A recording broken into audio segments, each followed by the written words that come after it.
Hello, everybody, and welcome to another episode of Toonkind at 12 FPS. I am Oatmeal, and I will be playing the Professor. And with me here, if you would please introduce yourself. Hi, I am Gil. I am also here, and I am going to be playing Yuu Au'dienz. Yee. So uh, this is taking place after the what did we title that one? The Professor talked to Crystal about overblot, and About stuff. yeah, and he learned some things. Uh, Some stuff and some things. Some yeah, things and some stuff. yeah, that made him like he was already like he had already had like a baseline like worried about you because like he's definitely got some like magical bullshit going on, and he also wants to go home, and that's kind of his connection for helping. But like, this is like, oh, okay, yeah, no, this is maybe more urgent, more severe than he realized. So, Mm-hmm. There um, is a whole situation at play that the professor has been made aware of. and so, you has been like, essentially self quarantining, has been staying home from, well, and also just isn't well, staying home from work Mm-hmm. at Moria's office. Yep. He's been And working from home for a bit. now that the professor knows that, he is going to visit him there. So he probably gets uh, he's probably able to get the address uh, from I don't know if Crystal would know, but either her or Moria. Yeah, Moria would definitely know. Moria helped him get the apartment. Nice. But yeah. He would have gotten that, and because he's him, not sent any sort of like message in advance. Damn, Professor. Yeah. Where are your manners, dude? Were you raised in a barn, good sir? He left them on Falagrey. God damn. um. Can't believe Professor fucking lost his manners in the divorce. Oh goodness. They took his manners in the divorce. God damn. Oh. Rest in pieces. Oh boy. But I'm sorry. yeah, he will show up at the apartment and knock. Yep. Okay. Let me just roll a thing to see how quickly there is an answer to that knock. Oh, damn. Okay. That is a 27. Mm. First roll of the game, and it's an at 20. Goddamn. Ah. Uh, so the professor knocks on the door, and from inside, there's sort of a, um, just a minute, I'll be right there. Mhm. Um, Followed by, the appropriate tunish sounds of somebody tripping over their own furniture. Mhm. Um, And then, the latch gets undone and the door opens just a teeny tiny bit. Uh, and you peeks out into the hallway. Hello, dear. Oh, hi, Professor. I'm sorry. Did I miss your message? Um, Oh, no. Um, oh, I. Words suddenly, brain empty. Um,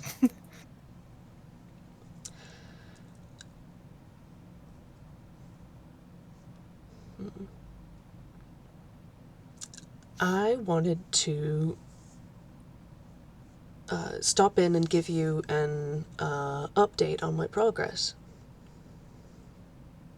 progress?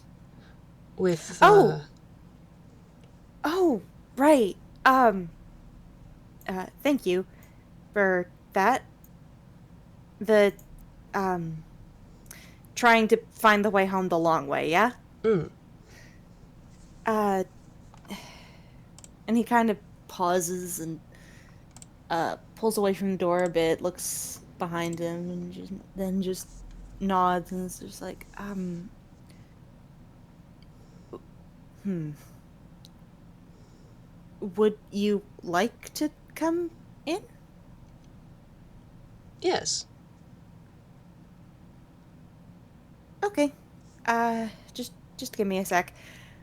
And the door closes again, and there's the sound of one of those chain locks being undone, Mm-hmm. and then uh the door opens a little more so that the professor can enter the apartment. Mm-hmm. And he will. Uh, and I don't know if you want me to roll perception. Go ahead. Cool. Oh, okay. That's Alright, what's my modifier? Did I close my character sheet? Really? I don't remember when I did that, but my browser was closed. Okay. My modifier is that. Okay, so that's a 13. No, not a 13, 23. That's a big jump. Yeah, I'm awake, definitely. Um Alright, That's because you. I got a 19 on the dice, my modifier is a 4, so that's how I.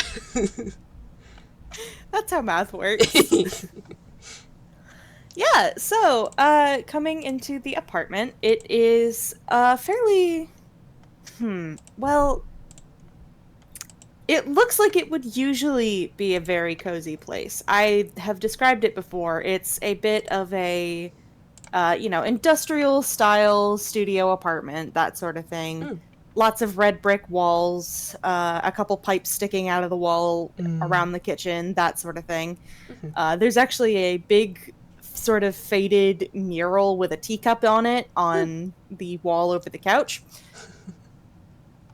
interesting. Uh, but something feels off. That's sort of the weird thing as the Mm-hmm. professor comes into the apartment is just something feels off. It's like the colors are wrong. Mm, Not not noticeably, but you know how sometimes, somebody will ever so slightly adjust the colors of an image in Photoshop like it's mm-hmm. trying to trick you into thinking you're colorblind? Mm-hmm. Mm-hmm. It's that sort of feeling where everything just feels slightly undersaturated. Mm-hmm. Uh and the shading on the furniture and the walls is a lot darker than it maybe should be. Mm, mm-hmm. Not to mention there's always a bit of, comfortable clutter in use space, especially with his research and whatnot. But the entire living room is kind of an exploded mess of books and papers right now, Mm-hmm. Mm-hmm. which he notices very quickly and just coughs and is just, uh, sorry, let me clean that up. I wasn't expecting guests, so there's a bit of a mess. Sorry. Oh no, Hang that's on. all right. I don't mind. um, and Yu's gonna start trying to pick up some of the papers. At the very least, so the professor has a place to sit. Yeah. Uh, I am really quickly skimming the notes that you gave me so that I have them on my mind. Yeah. Ba, ba, ba.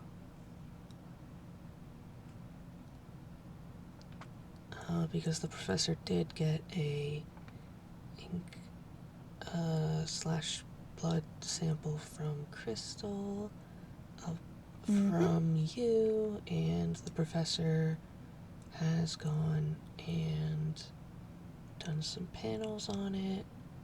Trying to read and talk at the same time is difficult. You're so valid. Okay.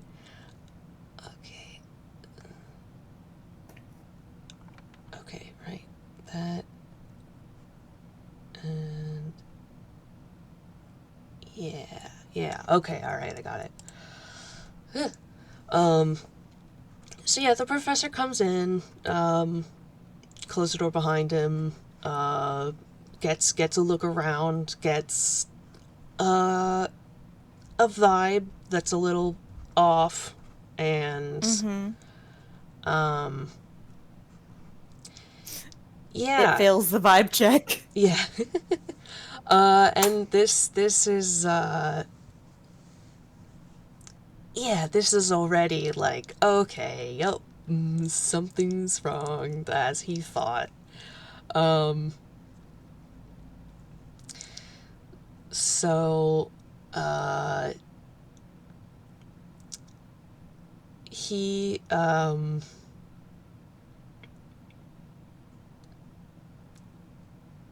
don't know, he might go and just, like, help pick things up, a little bit. That's fair. Uh, yeah, because there's probably like there's very clearly one spot on the couch that is actually used for sitting down, and then everything just extra book space. Yeah. And Yu's trying to like find places for these extra books. Like, wait, shit, where does this go? Uh,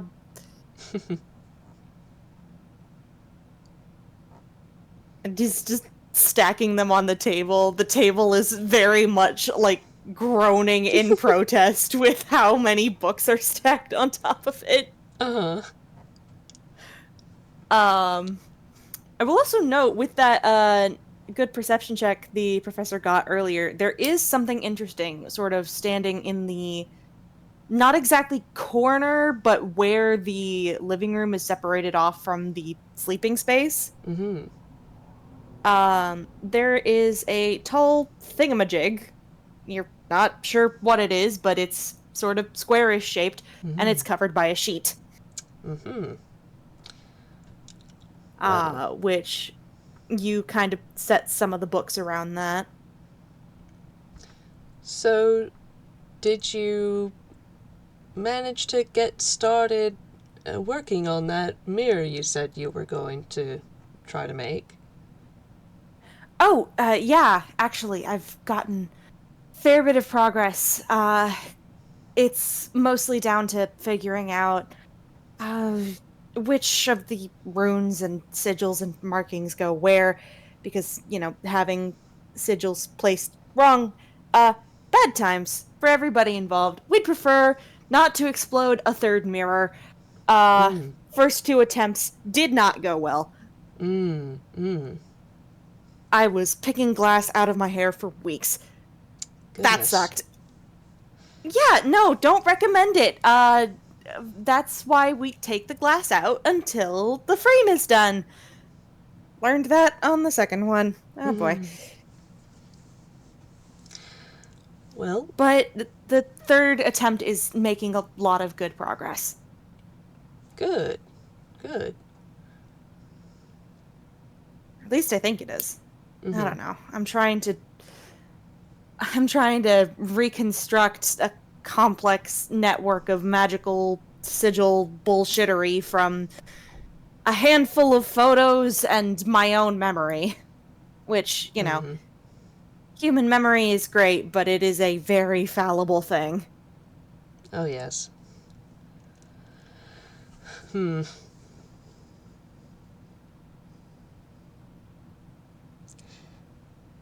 It's,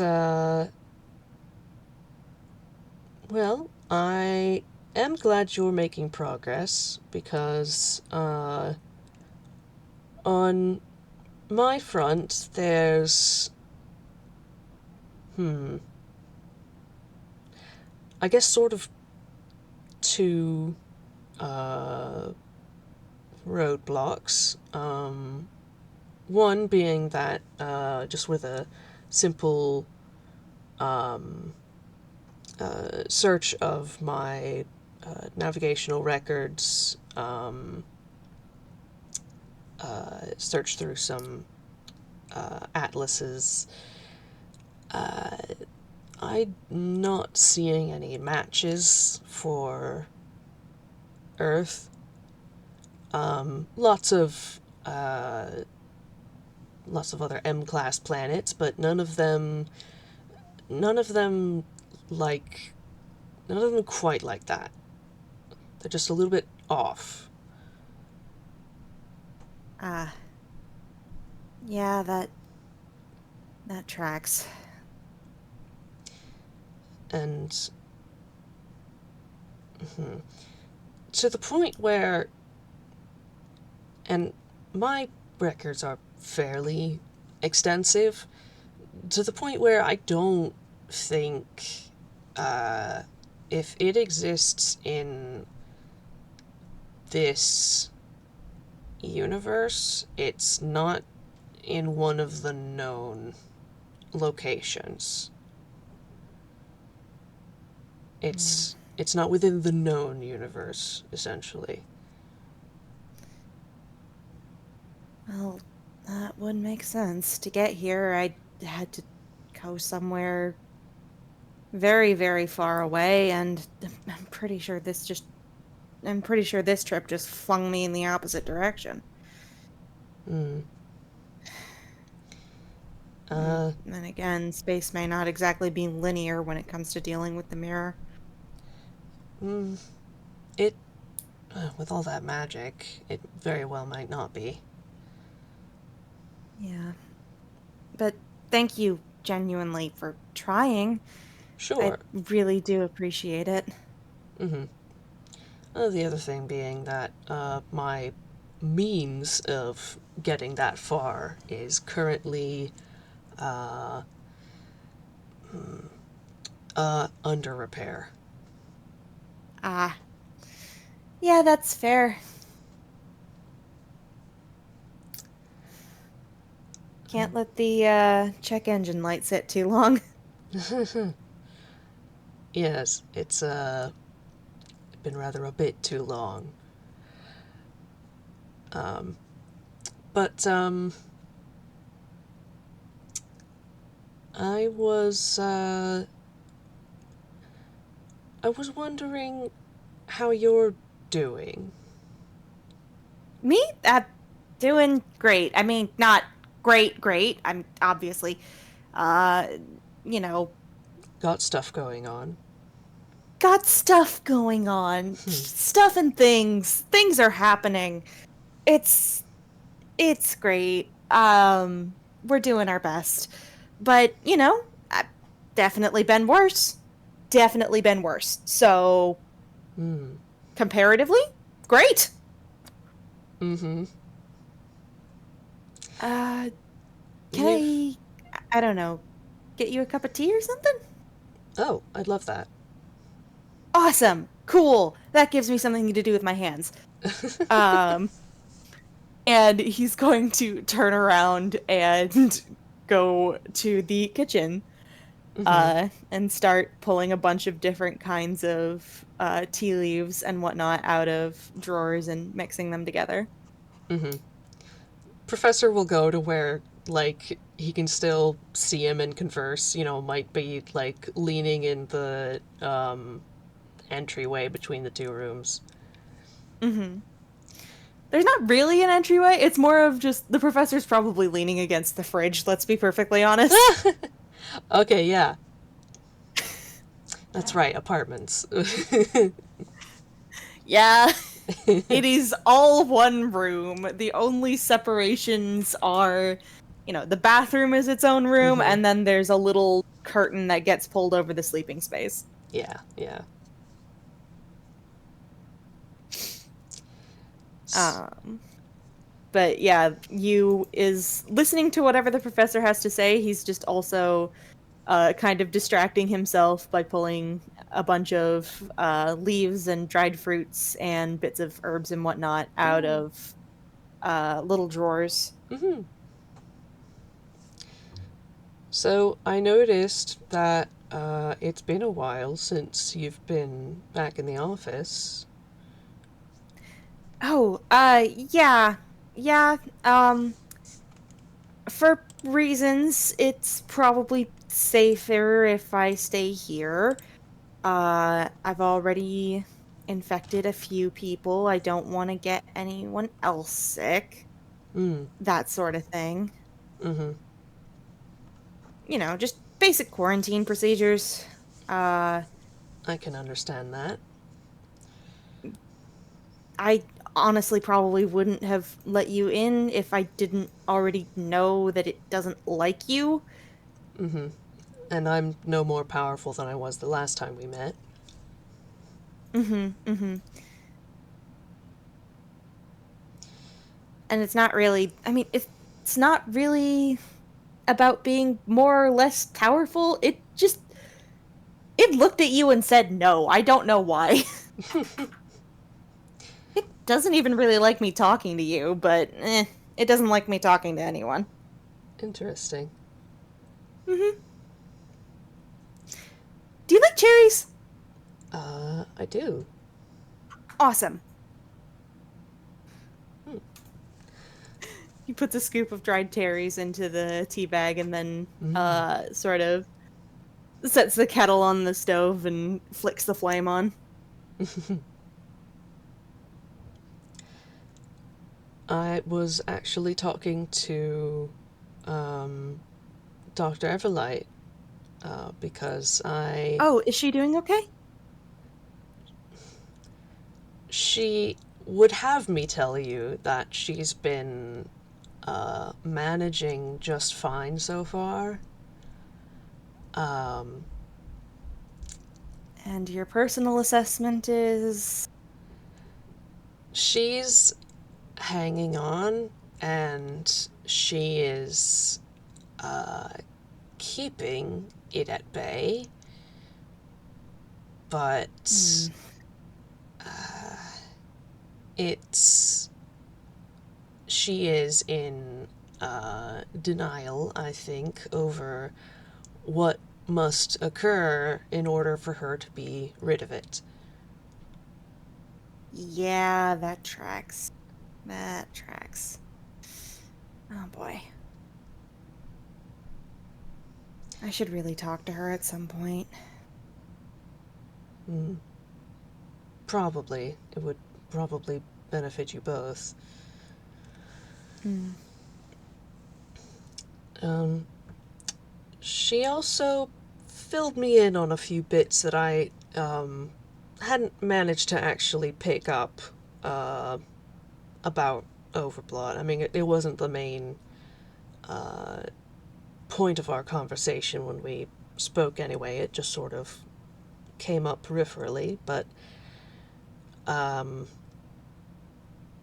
I asked Dr. Everlight because I noticed that nobody really was talking about it um, in the group chat, even though I got Hmm. the impression that a few people have it.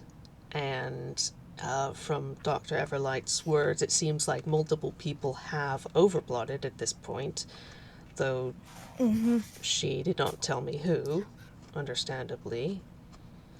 Yeah, patient confidentiality and all that. Yeah, she There's takes been that very three seriously. cases so far. Three. There's been three cases so far Mm. that, well, let me rephrase. There are six that I'm aware of. Three have already been handled. Mm-hmm. Mm-hmm. I see. And uh, and how is yours progressing?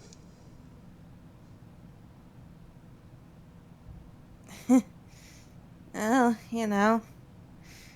same as it has been. Mm-hmm. He kind of just winces at that, just, ugh. Um, can I have the professor roll either, like, just perception or medicine? Yeah, yeah, because he's definitely peering at him, um, trying to figure him out. Let's see, there's a perception or medicine. Perception's better, so that's gonna be a 17. Okay. So, hmm. Now that the professor's kind of got you in a place where he's, standing still and not in motion, uh, a couple things kind of become a bit more obvious. Mm. When the two of them first met, for example, you was a very, not exactly hyper detailed, but very realistic looking Tezuka tune in terms of design. Mm-hmm. He still looks generally that art style, still looks generally, for lack of a better word, vaguely anime, Mm-hmm. but his design has simplified considerably. Mm. And sort of at the edges of the bright yellow kitchen gloves that he's wearing, uh, the professor can see that the black marks that had originally only been on his wrists have seemingly covered his whole arm. Mm-hmm. And he can catch sight of them on sort of the back of Yu's neck as well. Yeah, that. Yeah, that he does not like. Um, have you. Hmm, she hasn't spoken with you. Does anybody know that it's gotten worse?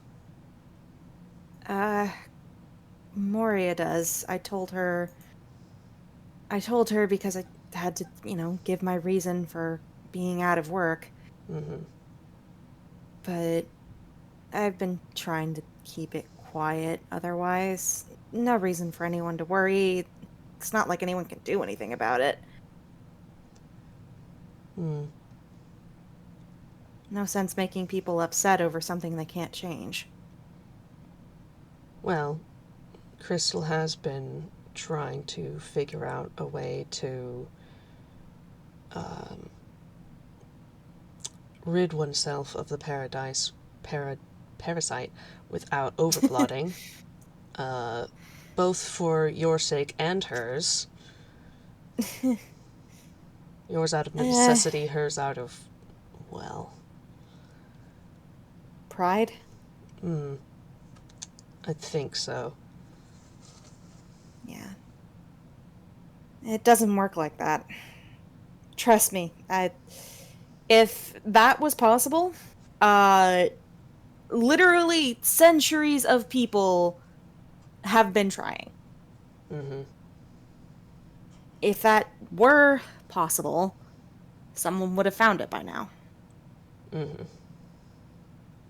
It's not a matter of, not having the technology. The mirror was arguably more advanced than we are here, in Mm-hmm. that term anyway.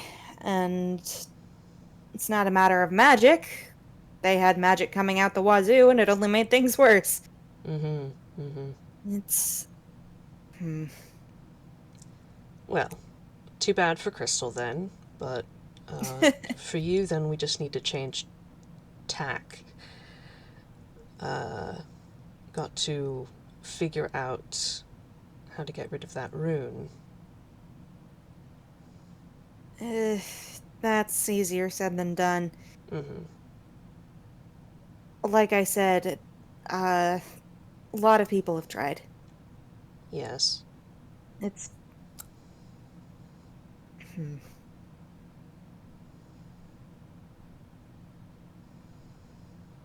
And he just kind of goes quiet and goes back to making tea. Mm-hmm.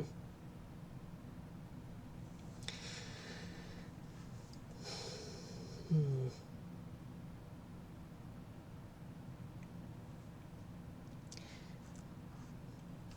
I managed to analyze a sample, ink sample, blood sample, whichever you want to call it, that Dr. Everline had acquired from you. When did that? Oh, right. After Potion's shenanigans with Juby. Uh, yeah? It's.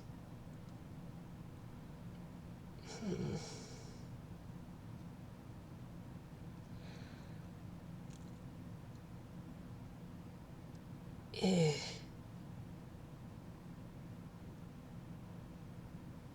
How. How has your health been lately?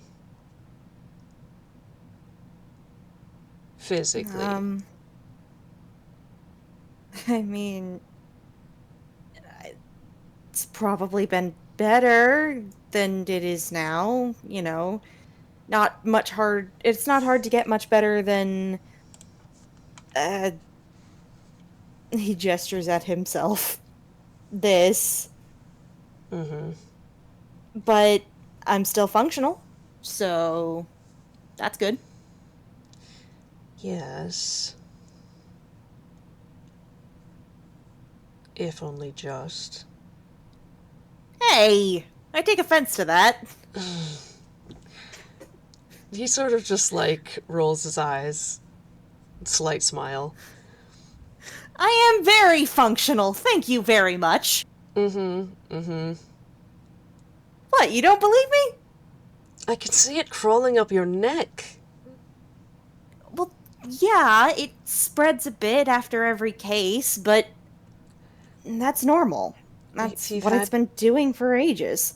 if you've had 2 cases since I talked to you, then it's got to have spread pretty far, and it's pretty close to that rune. Well, yeah, that I don't have an argument for that. Mm-hmm. You're pointing out facts. I I don't have anything to say to them. Mm-hmm. How many cases were you present at over in the mirror?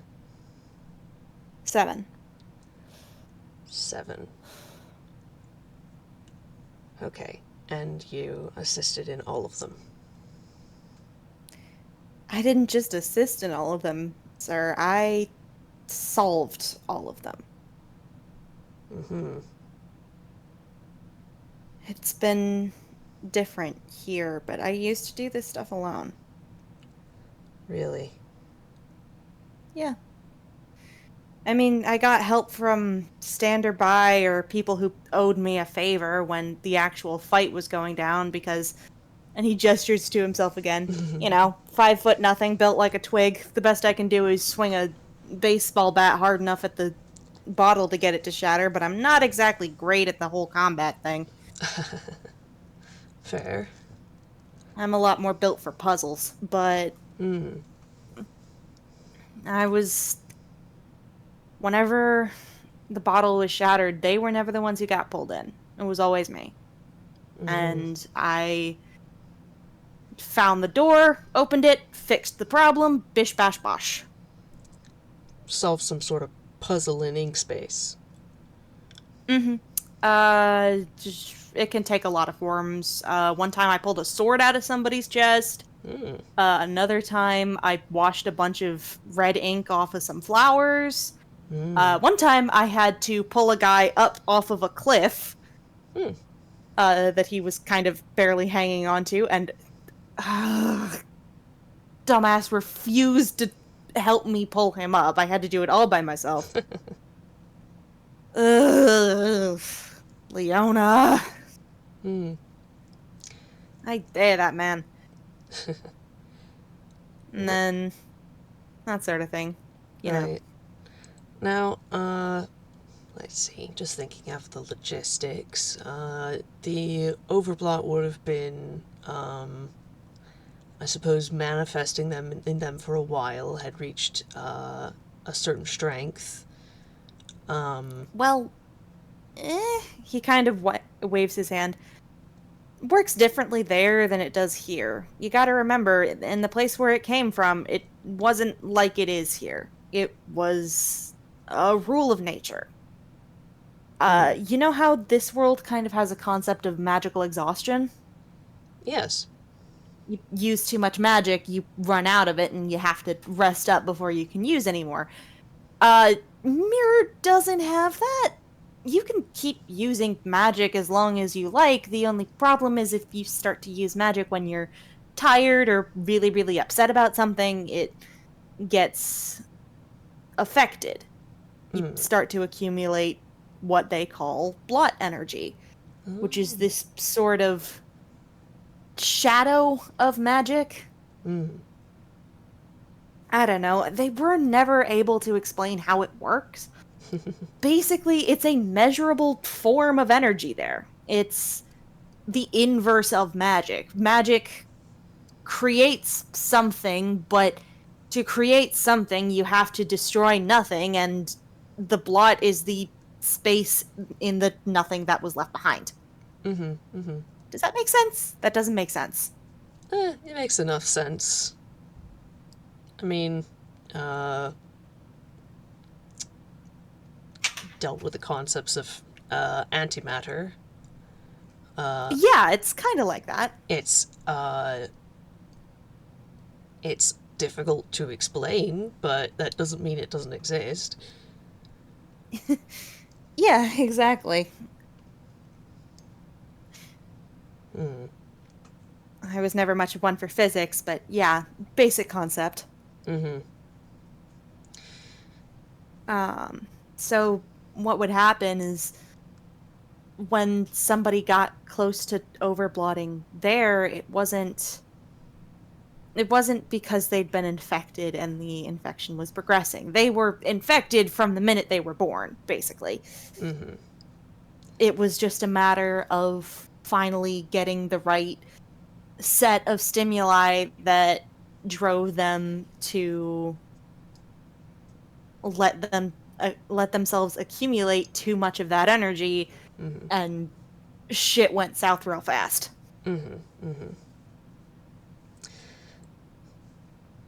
Okay, so an accumulation of this blot energy there, and then where would it go? When they were rid of it? Was it? I can't imagine it was destroyed unless they don't have the second law of thermodynamics there, which honestly wouldn't surprise me. I don't remember which one that is, but that one's kind of a hard question. No one can tell. It's some people think that when you deal with an overblot or when an overblot is gone, and he kind of pauses and looks down at the ground. They didn't really have a way of making sure people recovered from overblot before I showed up.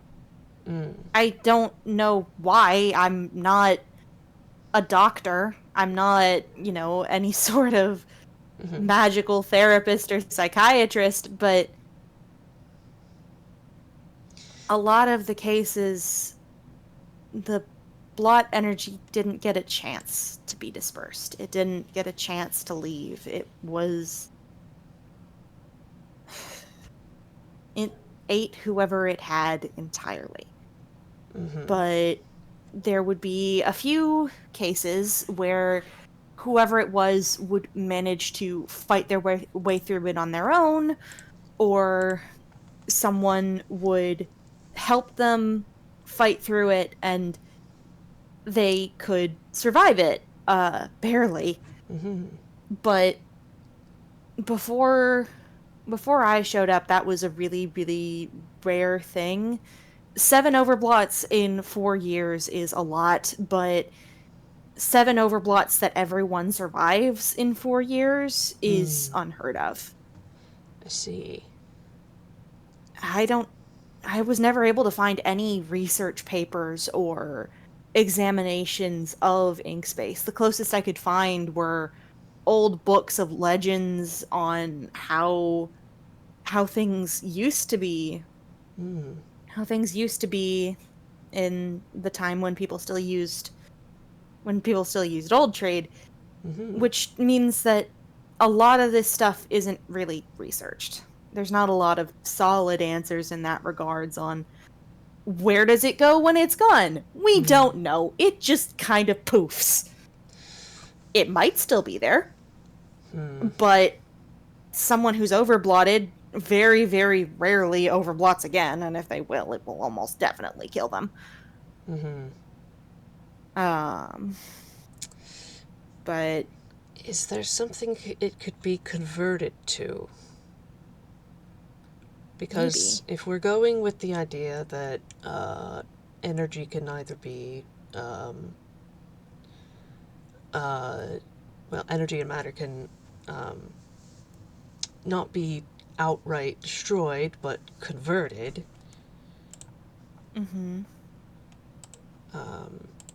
then it would have to either move somewhere else or become something else if it was no longer. Wait. Say that last bit again. It would have to move somewhere else or become something else. Oh, wait, shit, that explains it. Sorry. So back in the mirror, there were these things that popped up after we dealt with an overblot. They were these like black crystally thingies that were bad, very bad. Dyer insisted on eating them. That had consequences later. We dealt with it. It's fine. Okay. She's not allowed to eat magic rocks anymore. She shouldn't have been eating magic rocks in the first place. And from over, like, on top of the fridge, Dyer meows indignantly. Yu just looks up at her and says, "You turned into a 20-foot tall chimera. I'm allowed to say that was a bad decision." Yeah. I know you're too proud to admit that you can make mistakes, but I'm not. You fucked up, dumbass. And that wasn't itself a form of overblot. It was something else, some other event. It wasn't. I don't know. Was She didn't Inkspace manifest involved? She didn't manifest a construct the way the others did. She became the construct. It seemed like she consumed the leftovers of the blot energy and it changed her body to be more like itself.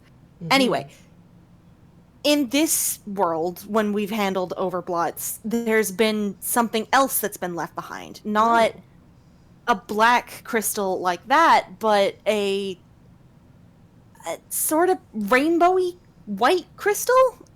Oh. Very glowy. And always an item. I think that's what happens to the leftover blot energy here. Is the icky stuff gets stripped out of it and left back in Inkspace, and then when we get to the real world, whatever those are left behind. Might just be, I don't know, pure magic at that point. Entirely possible. Although, given that the item seems to be unique to the person affected, maybe it's like when you draw something really hard on a piece of paper and then you try to erase it, but no matter how hard you try to erase it, a little bit of the original sketch will still remain. It It, has it's made an impression on it. yeah, it's pure magic, but it's affected by whoever was interacting with it. So it's like their pure magic. Their essence is seeped into it, Yeah. or vice versa. Yeah, that tracks. Interesting. But the crystally pieces don't have that effect, so maybe those are pure magic. That explains so fucking much. I really need to learn more physics. That's all right. Huh. Okay, so I've, back. I've always avoided physics because I'm bad at math. That does make it more difficult. Math sucks. I don't like math. Anyway. Well, alright, so I know it works differently in the two different places, but it still stands that back in the mirror, they.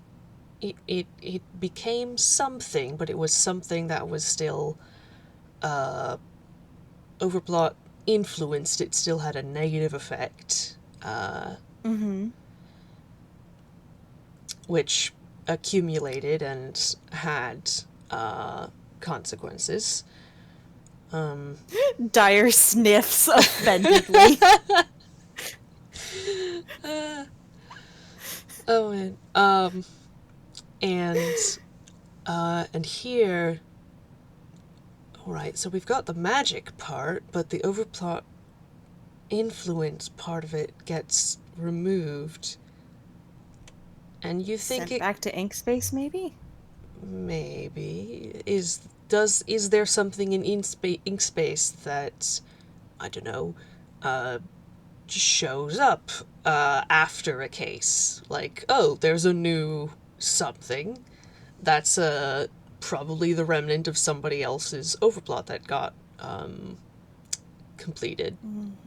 Not exactly. I mean, there's the doors, but those show up when someone gets infected, not when someone is cured. Yes, it The would most have to be after they're cured. the most I can think of is, I mean, it's kind of hard to notice a few more drops in the ocean. Maybe the sort of floor of that place is all ink. Maybe it just gets moved there. It's kind Maybe. of a collective pool of ickiness, so maybe that's just where it goes and where it comes from. Mm. It's possible. On the other hand, it is essentially a form of magic or anti-magic, if you want to sort of go with our antimatter analogy. It seems like the sort of thing that your rune would attract. Yeah, it does that. That's well, I'm pretty sure that's why this, and he kind of holds his arm up and gestures to the dark stains spreading up his arms. I'm pretty sure that's why those spread whenever I do a case. I I don't know. I don't know how it works. I'm not directly interacting with the blood itself, but I do wind up getting pulled into ink space whenever everybody else goes. So maybe it's something to do with that. I don't know. This That's thing keeps accidentally eating ambient magic and it's very annoying. there's a fair bit of that here. Yeah, no joke. You're probably generating some of it yourself. Tunes aren't exactly magicless creatures. Yeah, that would explain why it's been faster. But anyway, tea. And he's gonna like pause, pull out a couple of mugs from the cabinet, put the tea bags he made in there, and pour hot water over them, and hand one of them to the professor. Oh, thank you. Yeah, of course. I do my best to be a good host, even in grim circumstances.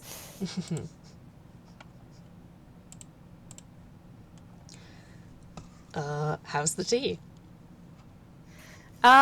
It's really, really good. It tastes like a combination of, so imagine if you had like a very lightly spiced cookie Mmm. and like a serving of jam, Mmm. because there is, that light sort of vanilla cookie taste, but there's also the taste of strawberries and cherries and apples. Um, Yeah. Professor likes it very much. This is very good. Thanks. I pride myself on being able to figure out blends that my friends will like. Mm. Well, you've done a bang-up job. Why, thank you, good sir. And he does like a dramatic little bow. My old boss taught me how to do this. Hmm. Uh, in the mirror? Yeah, Hmm. I worked at the school general store. It helped me cover food costs. Was I didn't this have to pay. Crowley? No, no. Crowley was the school headmaster. Okay. Mr. S ran the general store. Ah. He he was a lot better than Crowley. Let's be perfectly clear here. I liked Mr. S. He was kind of the closest thing I had to a real friend there. Hmm. Well, besides, and he jerks a thumb at Dyer. Mm-hmm. Besides the firebug over here. Hmm. He taught me how to make tea because, well, originally he was going to be trying to teach me how to use tea leaves for divination, but I'm garbage at divination. Oh, that can be a tricky He, one. yeah. He tried teaching me all sorts of methods, tried teaching me how to read cards, read tea leaves, read palms. None of it worked. Hmm. I just couldn't wrap my head around it. That's fair. Personally, I find tea not an especially exact method compared to some of the others. Yeah. Personally, I think tea is better for drinking than trying to give ominous predictions of the future. As do I. Cheers, then. Um, and you will kind of clink his cup against the professor's. Yeah. And he will sit down on the couch and say, okay, so, other questions? I'll answer what I can, but you gotta know that some of this stuff is super duper vague. Sure. Hmm.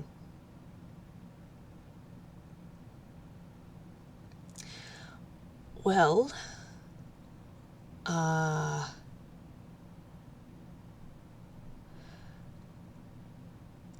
I'm going to inquire again about your health because, frankly, looking at that sample, um,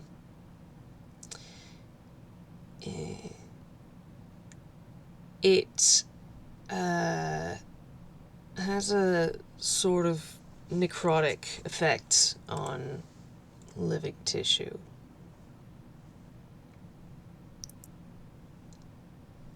You is decidedly not looking the professor in the eyes. Mm-hmm. He kind of looks away and takes a sip of his tea. Mm-hmm. There was already some going on when the sample was taken. I can only imagine it's gotten worse since then. Uh, you could say that. Mm-hmm.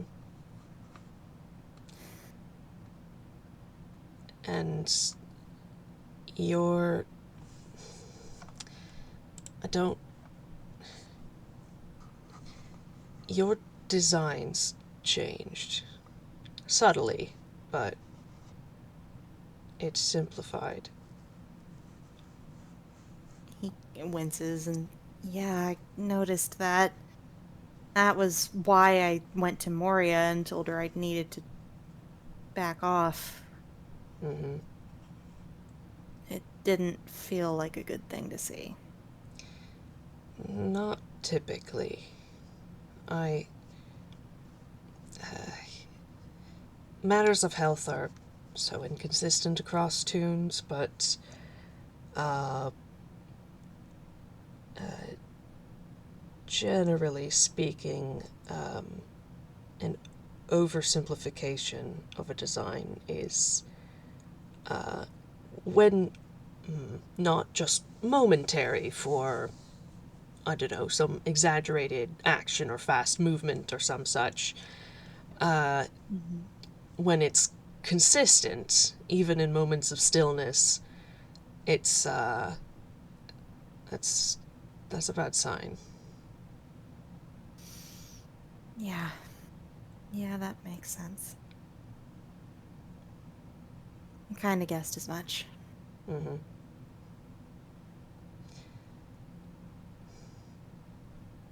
Have you? Hmm.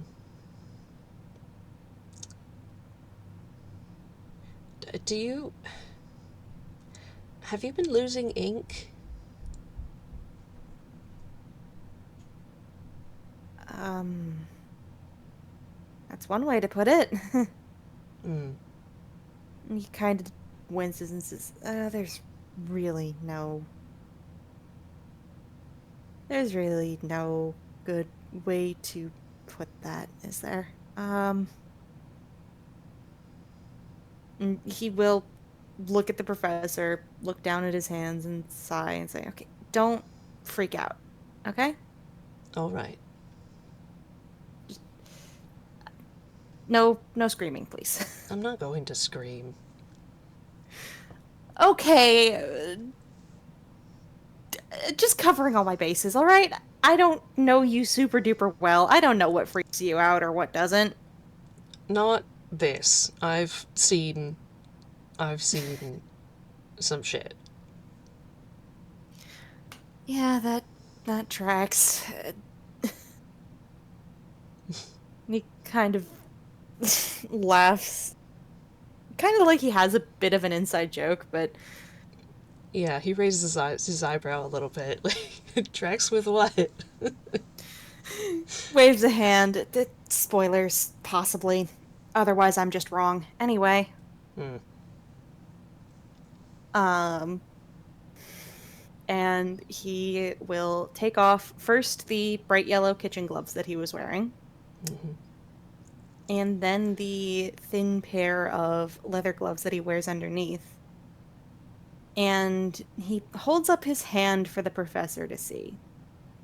Mm-hmm. And this is where we get a bit of our body horror warning, because at first it looks like a normal hand, just without much detail and completely covered in that black, inky color. Mm-hmm. But then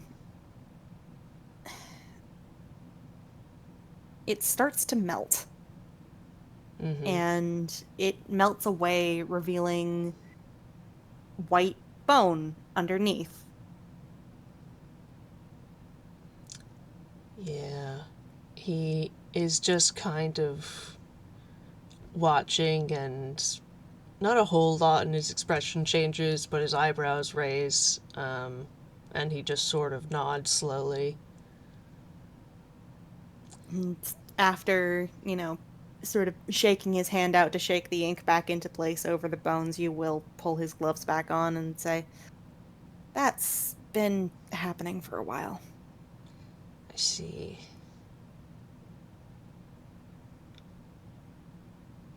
Not great, No. but I can't feel it, so that's probably for the best. Hmm. Small mercies. Yeah. Yeah, I think I probably would have lost it by now if I could actually feel that. Hmm. Scared the daylights out of me the first time it happened. Hmm. I can imagine. Go to take your gloves off after a long day of work, look at your hands, and oh, hi, those are my bones. Mm-hmm. That's that's a skeleton. Oh boy. Yeah. I don't need to be reminded that I have bones. That sucks. Why Mm. can't they just do their job and be wet meat rocks in peace?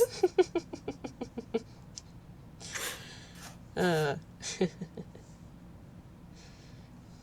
Bones are meant to stay behind the curtain. Yeah, they are, that's the sort of stuff that's meant to stay inside you. Please thank you and have a nice day. Hmm. The gloves help. As long as I keep them on, I don't notice anything. Mm-hmm. But if I have my gloves off, the ink gets left behind on things. You do not want to see what the bathtub looks like at this point. Mm. Mm-hmm. That thing was white when I first got it. Mm-hmm. But, Huh. less than pleasant. Right. Um. It's. And it's already spread at least across your shoulders. How far has it spread you? Um, and he kind of, like, bites his tongue like he really doesn't want to answer. Mm-hmm. And then just far, Mm-hmm. really far. Um, it's, I mean, it didn't just start in my hands. It starts, it seems to go for the extremities first. Your hands and feet are the ways that you connect with the world. They are the things that hold you up and the things that you use to touch everything else. Mm-hmm. So, of course, something that wants to spread through your interactions would go for those first. Uh, Certainly. and he kind of makes a bit of a gesture showing where the lines would be, um, going sort of, uh, basically basically indicating that the ink has spread all the way up either of his legs and then all the way over his arms. Mm-hmm. All right. So it hasn't. Uh, hmm.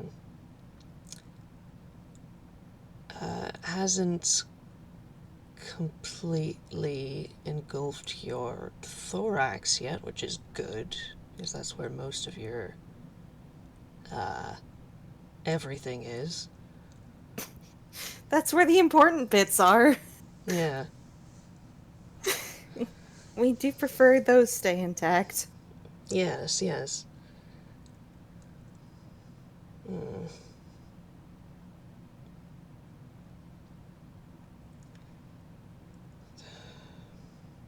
Did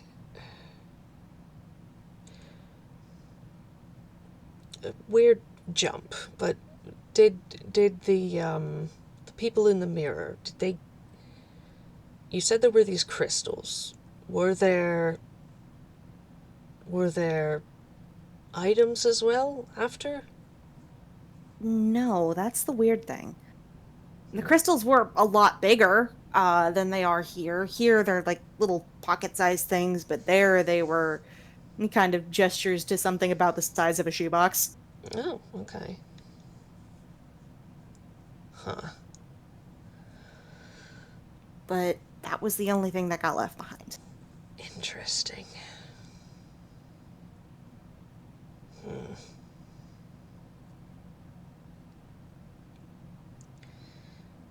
Well, I imagine you look a lot more like your, uh, well, like what I saw, uh, with True Sight last time. Wait, what? Um, Remember I, described a sort of, indistinct, ink covered, humanoid shape in that dress that you wear in Ink Space? Oh, yeah. Ugh.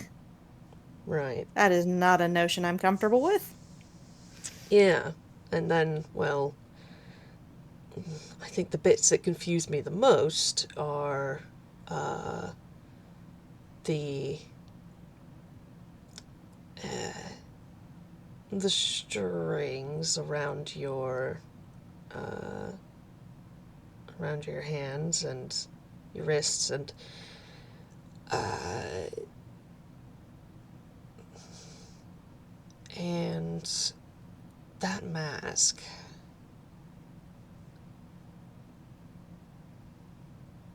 Would you would you mind if I looked again? Just to I mean, I can't exactly stop you. Well, I'm asking. Go, go ahead, I guess. I All don't right. know. Don't know what you're expecting to see. Mm. So he moves to be closer because he's got to be within melee range. Probably sits next to him on the couch. Mm-hmm. And he doesn't have to make touch contact. I just need to roll for him. Um, Mm-hmm. okay. Roll that shit. Yeah, let's see. This for. Please be working today. I swear to God. Okay, it's working today. Good.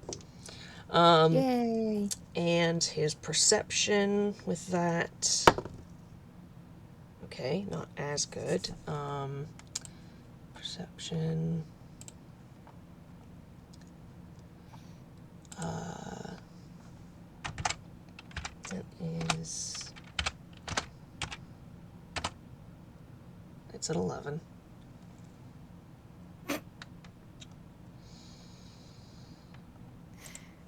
Does the 11 mean anything, Oh, or? that's just a perception roll. Like he can see the stuff, but like if there's a like minor detail, he might miss it with an 11.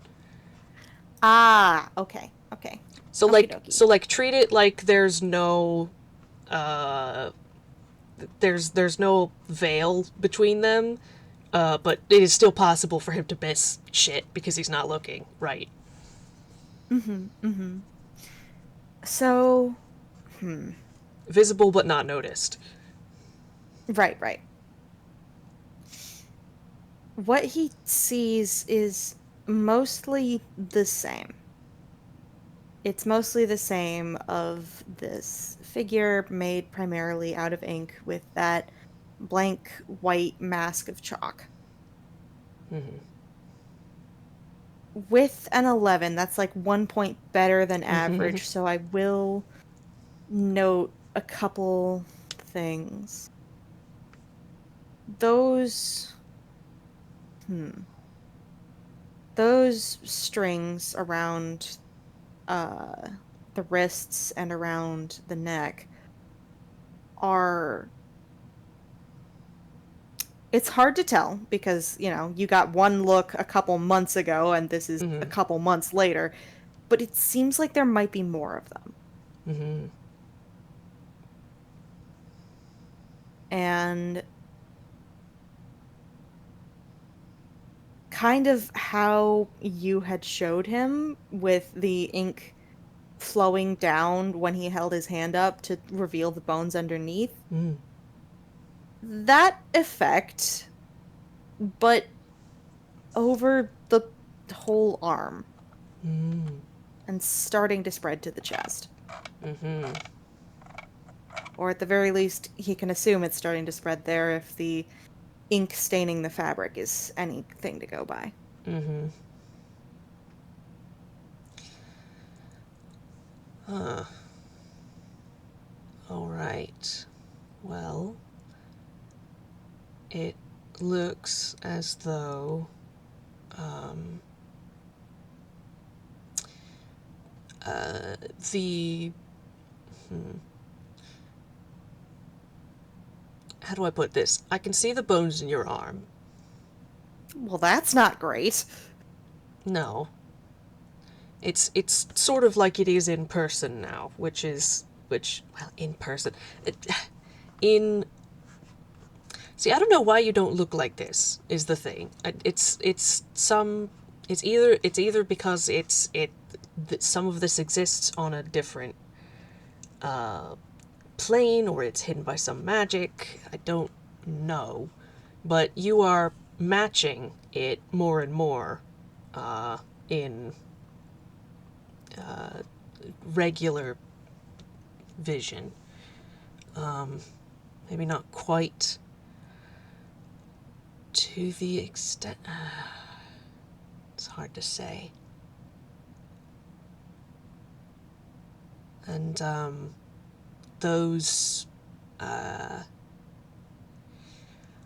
think I might have characterized them as puppet strings last time. I don't remember if I did out loud, but um, there's more of them. That's definitely not good. No, and that reminds me of the enchantment magic I found on you that we never quite found an answer for. Oh, if I I would want to cast Greater Restoration on you because that is it can break um, it can break a curse or a magical effect or restore restore memories if they were taken in a magical manner. But I can't cast that kind of magic on you. It's not technically um, healing magic. It's protection magic. It's abjuration rather than necromancy. But it's still a it probably still falls under the bolstering, aiding, sort of putting energy into you category, which allows it to take it. It would probably get eaten. Right. And uh don't I don't want I cast a cantrip, a very simple light spell on a small portion of that ink sample, and it felt very weird. I do not want to find out what it feels like for you or for me if I cast a 5th level spell on you. Yeah, no, please don't. I'm not going to. I'm not going to. That sounds like it would be dangerous. There's a chance it could work because there are some spells that work on me, ironically, mostly the ones that hurt, but it's That's dangerous. that is dangerous. you're already in a state.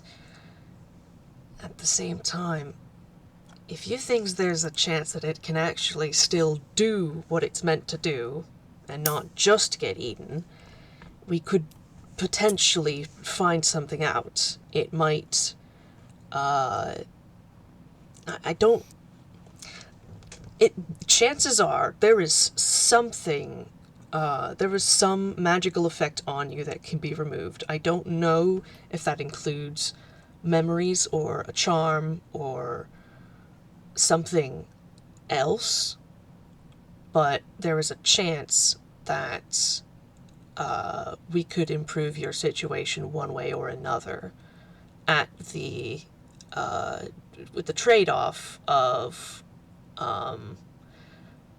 There's a chance it could go horribly, horribly fucking wrong.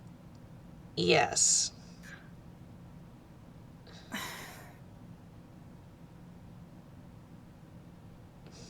What? How is it on your end when it takes that, when it takes magic, when it absorbs it? Cold. Hmm. It just imagine what it would feel like if you were, let's say, standing in a really, really cold lake, right? But you've gotten used to some of the cold because you've been standing in that lake for a while. Somebody's probably yelling at you to get out of the water before you get hypothermia. You're not listening to them for some reason because you lack common sense. And don't listen to your friends who worry about you too much. But imagine you're standing in this cold lake, right? And then something happens and the lake gets higher. It's like a sudden shock, and then it fades, it gets used to it. Right. I'm more worried about what would happen to you. I mean, I don't want you to get infected. I also don't want to get infected. I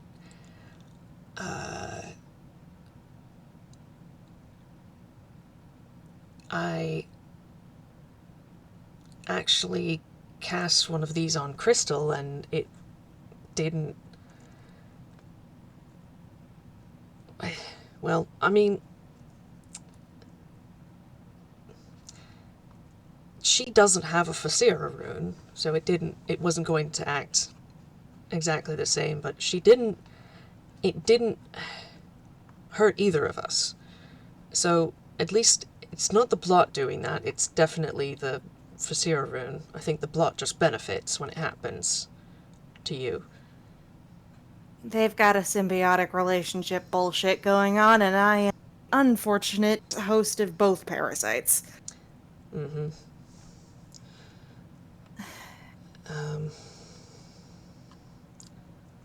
But, I mean, well, I think my point was I did risk infection to cast that spell on her. We had a interesting encounter with a devil. And That sounds like a story. right. And we were all magically weakened, essentially made incapable of recovering back to full strength. And Oh, that sounds thoroughly unpleasant. it is. I really don't like that effect. And That's also just fucking cheating, man. yeah, right? That's just cheating. You gotta if you're gonna fight someone, you gotta at the very least let them catch their breath. Christ on a stick. Right. Let them rest, let them heal. I mean, come on. But That's just anyway. poor sportsmanship. Right. He shakes his head dramatically. Just like a disappointed mother, just tisk tisk. Poor sportsmanship. Bad form. But I was able to remove the effect with Greater Restoration, but it is a touch spell. So I went through with it knowing, both of us knowing that it was possible, that that could infect me. It did not, but that doesn't mean it can't happen. But frankly, I was willing to risk it for her. I would be willing to risk it again for you.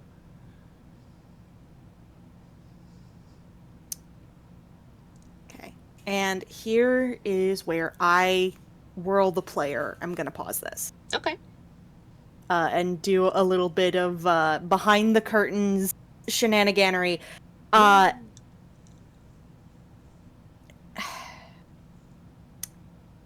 have a thing set up for what happens if somebody casts Greater Restoration on you. Oh It boy.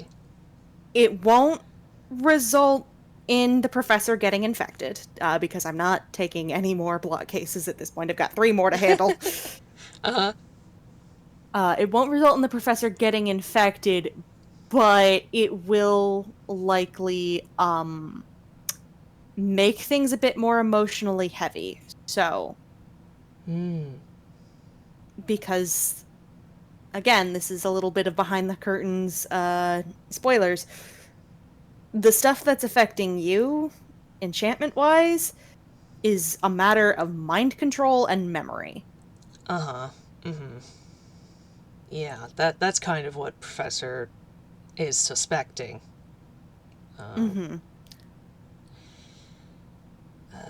He's actually, through the course of the games that he's been in, he's encountered more than his fair share of memory manipulation. We keep putting the Time Man in front of amnesia victims.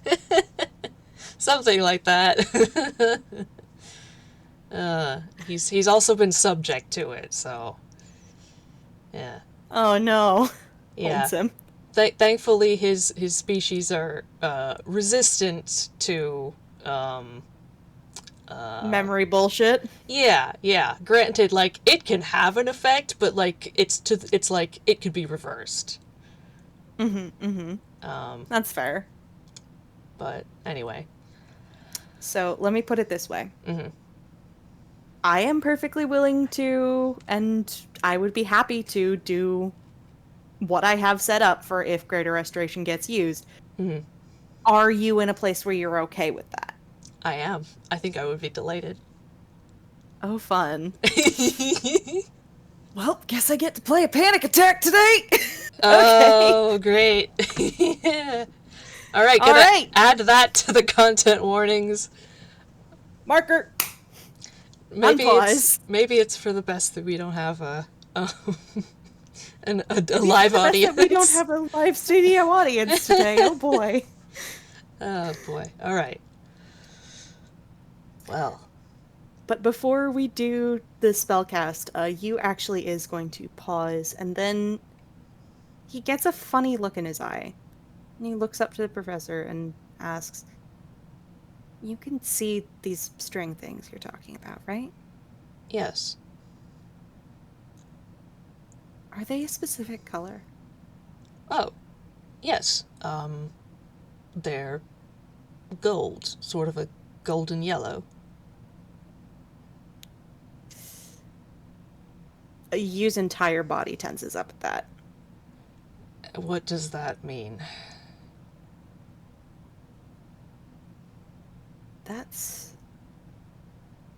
I'm really hoping I'm wrong on what I think that means. Can you... Because yellow's the color of... You remember how I mentioned my headmaster? I do.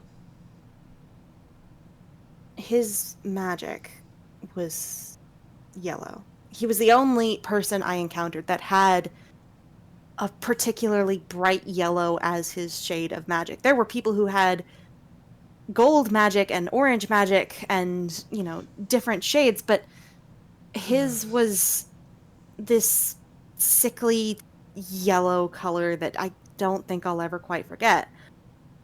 And had hmm, he had a string motif. I remember that much. He mostly used it as a whip, not as puppet strings, but Still. I'm really, really hoping I'm wrong. For your sake, I am too. The professor's, like, eyes are flicking, like, between, like, his neck and his wrists, because, like, and the space above them, because, like, yeah, he can see the strings. Mm-hmm. And he's pretty sure that that's the color he's describing. Mm-hmm. Because, yeah, it's not really a warm golden yellow. It is a sickly shade of yellow. It is a yellow that looks like illness. Yeah. And also, of course, reeks of fucking enchantment magic. Yeah. Yeah. Are you prepared for whatever this might do? Is there something I should, I don't know, grab? Something I should have ready? I mean, you're already sitting down, that's good. I don't know. I've never done that kind of thing before.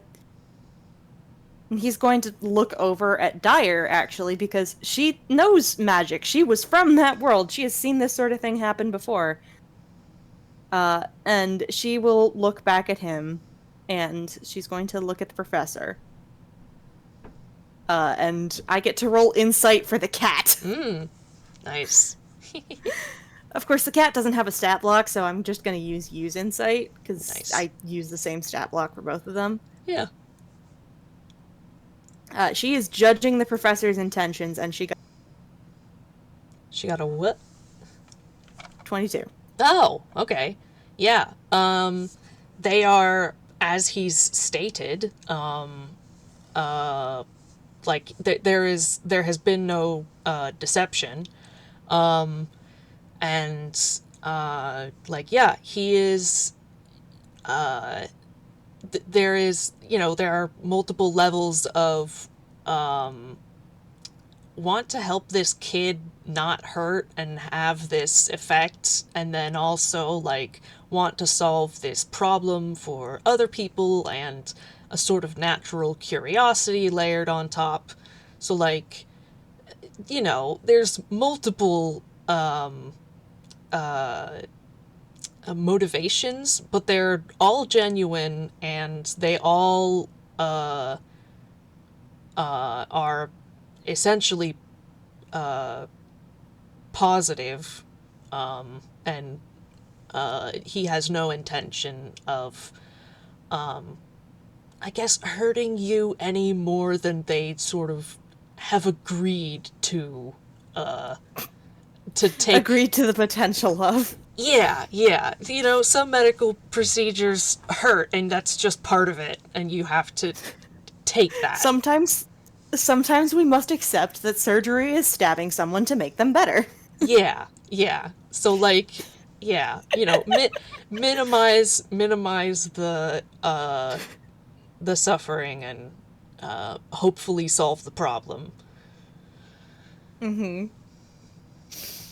Okay, that's fair. This is going to be interesting. Okay. She will sort of look at him, slow blink, and then hop off of the top of the fridge, walk over the back of the couch, and curl up in Yu's lap. Mm-hmm. Um, he sighs and says, "Well, I guess that's her input. Um, it should be fine, I guess." All right. Um, okay then. He is going to take a packet. It's just sort of like a paper packet that you, I don't know, might find like sugar in. Um, uh, Magic Splenda. yeah, yeah, and it sounds like it, but it's not it's not Splenda. It's actually diamond dust. Jesus. Because that's the component of this spell that gets consumed. Uh, um, He just has that. he does. I'm allowed because I made his background a noble, and it makes sense with his Mm-hmm. other bullshit. He's just fucking loaded. So like, Amazing. I love that. I love that for him, actually. Prof, our designated rich boy. he's very plot convenient in multiple ways. But he has this packet in his hand, and he's just sort of like turned to face you on the couch from been Mm-hmm. sitting next to him. He crushes the packet in his hand, and when it opens, the packet is gone, and there is a very bright orange glow on his hand, Mm-hmm. and the faint smell of ozone. And Interesting choice, but okay. and well, it's what space smells like. Um, Space. We love space. yeah. But he essentially holds it for you to take. And you will do so. And Professor casts Greater Restoration. Does he still have the true sight thing active? Yeah, it's a passive thing. It doesn't go away. Oh, fun. Okay. So as he does this, something interesting happens. Mm. Um, none of the strings snap. Mm. Instead, what breaks is the mask. Mm. And it doesn't shatter completely. Instead,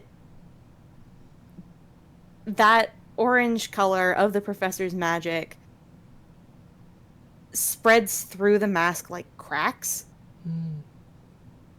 which split open and start to bleed more of that black ink. Mm. And I need to roll a whiz save. Yeah. Professor was not quite he was expecting something to happen, but not quite that, so he does kind of like he's like looking at Yu's face, and does kind of like visibly like flinch a little bit. And it's sort of like, oh, Um, that's a concerning thing that I'm seeing. yeah. Uh, so I got a 25, which Oh! is good. Mm.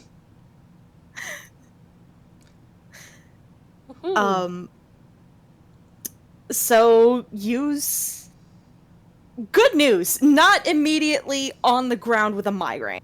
Mm-hmm. Bad news, he immediately starts shaking. Mm-hmm. Professor's going to, I think, probably, maybe, uh, push at his shoulder so that he's leaning back on the couch, just so that he doesn't, like, fall forward or anything. Mm-hmm. Uh, he he lets it happen. He doesn't seem to be here right now. He is staring blankly forward, and there is a look of dawning horror. You alright, dear? I mean, you're not, but I, I, what's going on? I, oh, fuck, am I dead? No. I don't think so. I, You're alright, dear. You're still here. You're still here. I'm so, oh God. And he just, his arms wrap around Dyer, who presses her head against his chest, and the flames that make up her sort of fluffy mane burn a little brighter. Mm-hmm. He's just, uh, I, I, I'm sorry, give me a second. No, it's fine. It's fine. Take as long as you need. I, uh, that, judging by what I saw, that was a lot. Just be calm and take deep breaths, okay? mm-hmm. Yeah, of course, I can try. Yeah. I cannot stress enough that the 25 is the only reason talk right now. Yeah. No, absolutely. Absolutely. Yeah. Um, and his eyes are tracking something that the professor can't see. Mm-hmm. Yeah. He does probably, like, look and then, like, nope. No. No, there isn't anything on the ceiling or, like, on the other side of the room. There's nothing on the ceiling, there's nothing on the other side of the room. Um, Fun little thing happens though, while the professor can see. Uh, the professor hasn't encountered what someone looks like during an overblot, has he? No. So he wouldn't know exactly what it means when the line work under Yu's eyes starts to twist and shape itself into black lace. Ooh. Yeah. He doesn't, but that's not good. He know he knows, like, tune flavored body horror when he sees it. Mm-hmm. And as that starts to happen, Yu finally snaps his eyes shut and takes a really deep breath, and basically holds it till he's almost blue in the face. Mm-hmm. I think the professor And probably nudges him when it's like, "Hey, you're not. You're supposed to let it out." um and as he does like let that breath out, those lace-like marks recede Mm. and turn back into normal line work. They untwist themselves, Mm-hmm. but when Yu opens his eyes, he clearly knows he knows something he didn't, and Mm-hmm. there's an upset there. Yeah. Yeah. Professor probably has had, like, a hand on his shoulder. He knows he doesn't feel a whole lot because he said so, but Mm-hmm. I don't know. It helps. Yeah. He's just trying to, he's there. He's attentive. Mm-hmm. He's trying. You kind of wilts a bit and just... Fuck, I hate it when I'm right.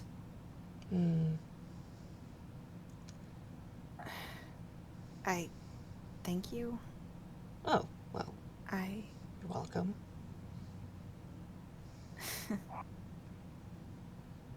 So, guess what? I remembered how I got into the mirror now. Oh. Okay, alright, so that was a memory one, I see. Yeah, The, it was a couple memory ones. ooh. Well, That, yeah. And he puts his head in his hands and just... Oh, God. Fuck. It's, That explains some shit.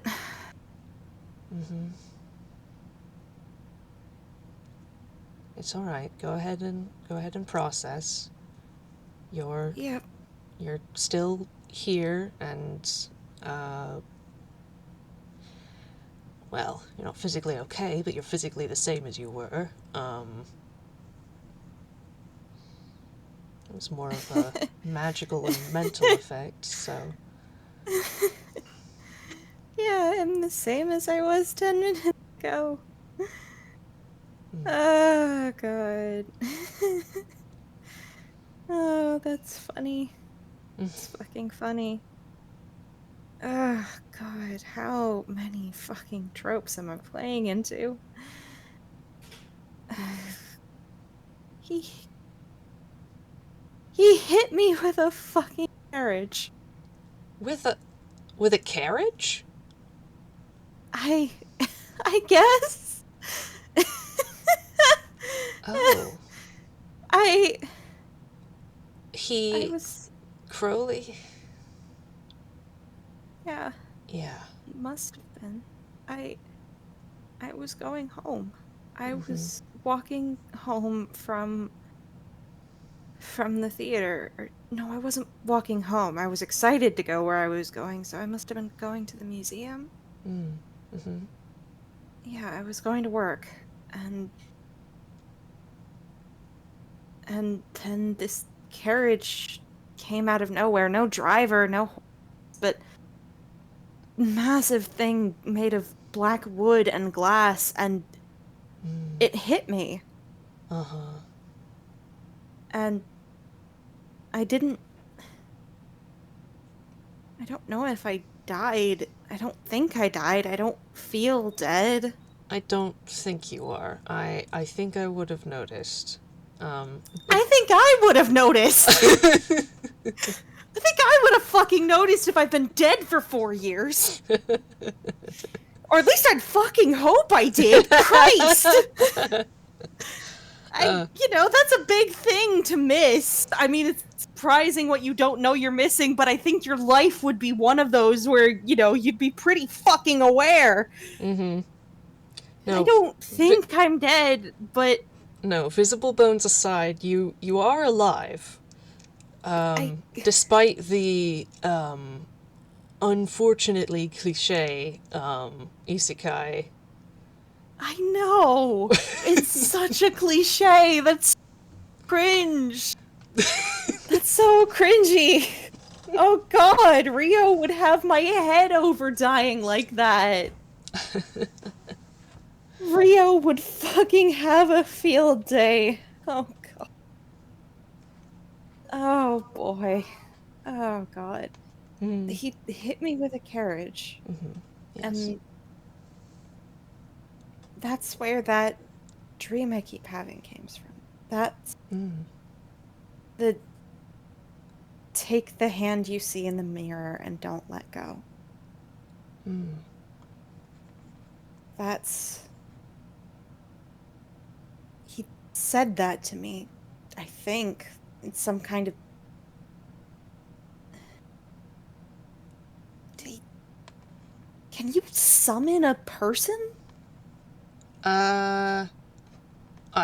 Well, typically not a humanoid. You can summon a fae, a fiend, devils and I'm not demons, any of those. celestial.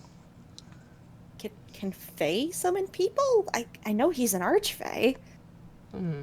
Um, yeah, maybe archfey. The things that they can do changes, but they're not quite as powerful as gods, but they can do some wild things. So maybe. I don't know how or what spell or magical effect they would use to do that, but frankly, it wouldn't. I wouldn't put it past them to be able to do that. Okay. So, the carriage, that's how they bring kids to the school. I remember that. I remember hearing from the other students that that's how they got to Night Raven College was there was a carriage that was waiting for them and they got in the carriage, got in their gates and they got brought to the school. So it's probably some variation on that summoning. But then I didn't show up at the school right away. I thought I did. I was having a normal day and then I blinked and then I was in the mirror and I was in the gate and that's when I met Dyer, but That's not what happened. You were missing something. yeah, I was missing a pretty fucking big something. Yeah. And his hand kind of predictably drifts up to his neck.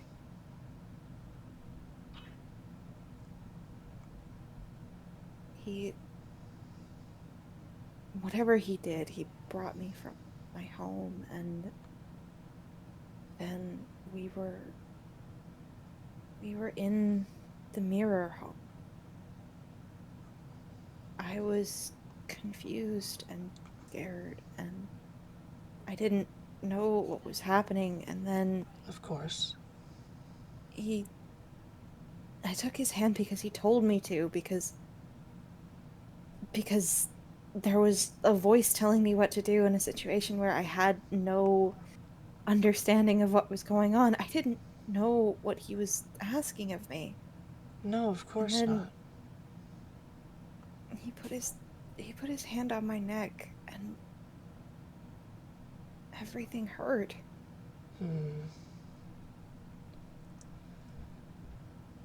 Everything hurt. Everything hurt and then everything went dark.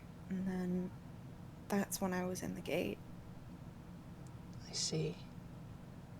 And he made you forget that part. Yeah. In between.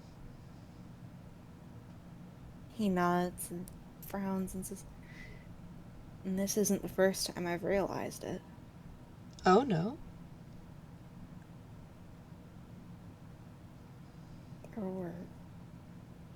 He took my memories away a lot. Every time I realized that he wasn't going to let me go. Oh. Every time I realized that he wasn't actually trying to help me. Every time I realized that this whole thing is his fault. He did this to me. He did this to everyone. And every time I realized, he made me forget. It's alright, you're gonna be okay. I went to his office so many times. I tried to confront him so many times. I never... Oh, I'm so stupid. I should have brought someone with me. I brought someone with me. They would have been able to stop him, but it was just me, so he was able to... Fuck. You weren't used to working with people, you told me that, and you didn't have a lot of particularly nice, friendly, helpful people there with you anyway. No, but I could have asked Malleus. Malleus is his fucking superior. I could have asked Lilia. Lilia's the one who's supposed to keep an eye on him. every time you thought it was the first time. You didn't know. You didn't know you needed to. And eventually, there was just this feeling of every time I thought that I had figured it out, it just slipped out of my hands.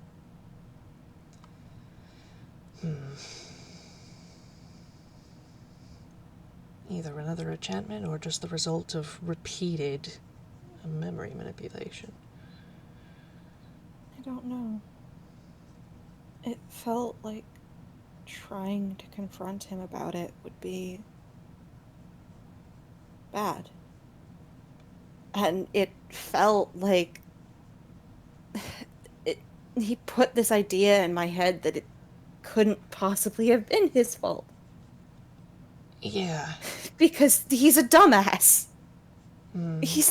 He was stupid. That was the whole thing that everyone at the school laughed about was greatest mage college in the world, and the headmaster is a fucking moron. Mm-hmm. We all laughed about it. Azul thought he was pulling one over on him. Times. Mm. How did no one else notice?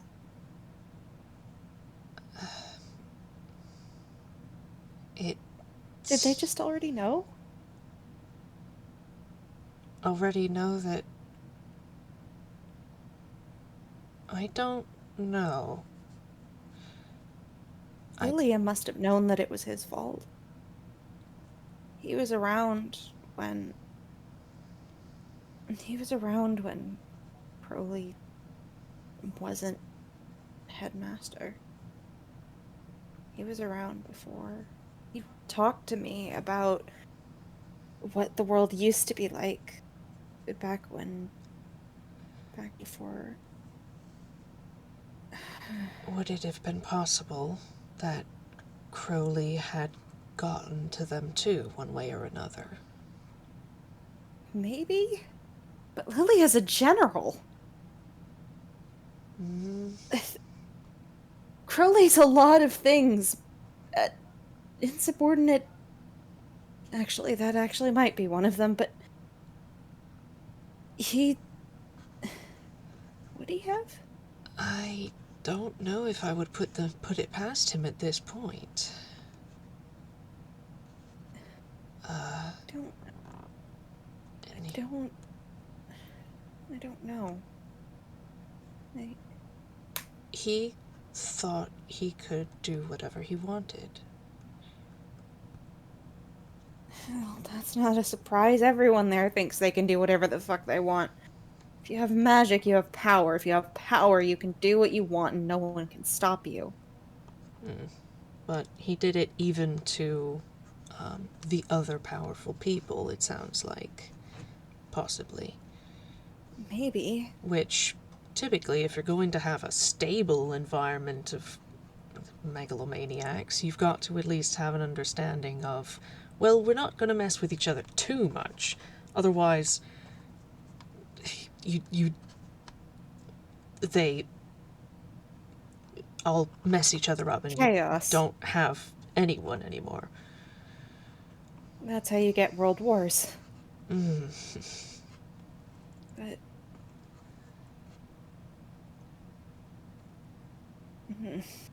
I can't tell you if anyone was deliberately deceiving you aside from Crowley. The students didn't know. They can't have known.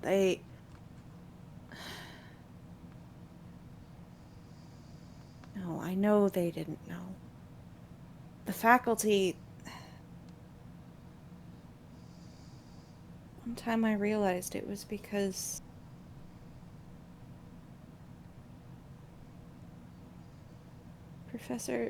Professor Cruel talked to me about it. Oh? He said...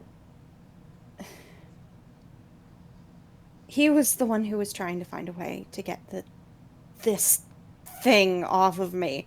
Right. He was trying to find a way to get rid of it, and he was the one who found that it goes all the way through. Mm. It's not just on the skin level, it's in my blood and in my bones and in the inside of my throat. Mm-hmm. And to remove it, they'd have to tear my fucking throat out, Mm-hmm. which is obviously, not something a human can survive. No, not typically. And he said that for something placed that way to be for something to be drawn incorrectly but still be cast so deep, it would have to be intentional. Uh-huh. It would have to be deliberate. It wouldn't have been a mistake. It wouldn't have been some dumbass who didn't know what they were doing. It It would was have had to. premeditated. It was premeditated. It would have been. For it to have gone that deep, it would have taken a lot of power. So And it not would have just had to have anybody been either. planned. It would have had to have been planned. It would have had to have been deliberate. Mm. And so you made the logical leap again and figured it out. He was the only person I'd interacted with who had that kind of power. And the only person I thought was stupid enough to mess it up and put it on sideways. Mm. I thought it was stupidity. Uh-huh. He did it on purpose. Yeah. Well, I'm sorry that he did that, that this happened to you. All of it, but especially, particularly that. I thank you. But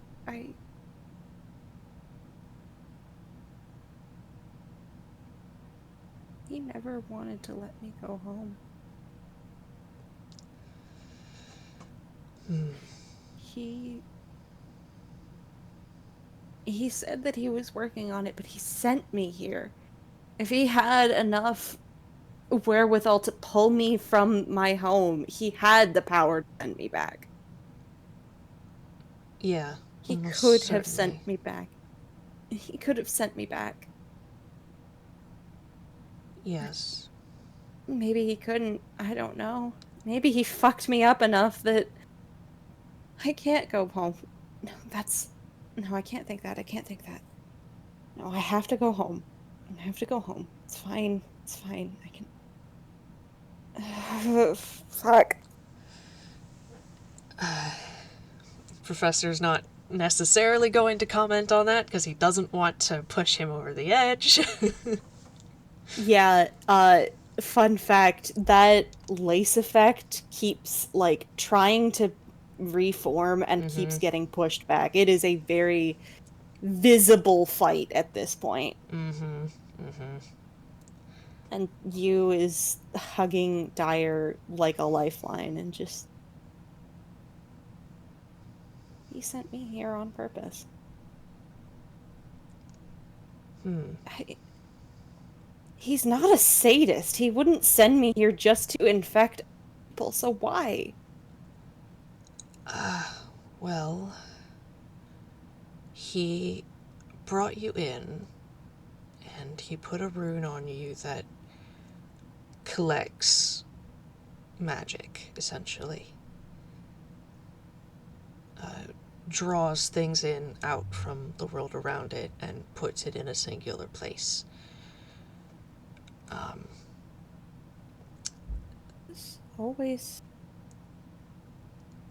He was always there after the overblots concluded.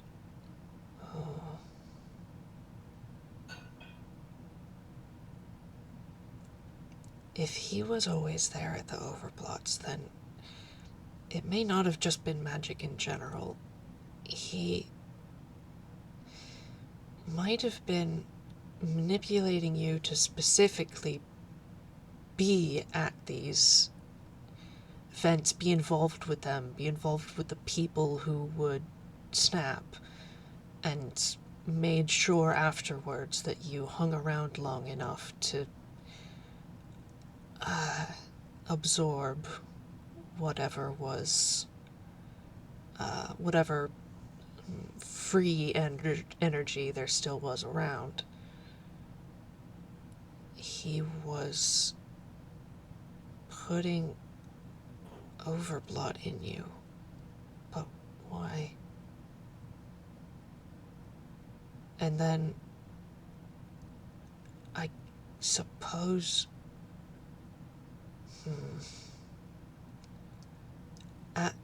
something. He said this place was far away. He said it took me so long because this place was so far. He was getting rid of it. He fucking used me to fix his own stupid fucking mistakes. Oh. That motherfucker! Quite the monster. I Used you didn't as... ask for any of this. No, of course not. Didn't do anything wrong. I was getting better. You were helping people.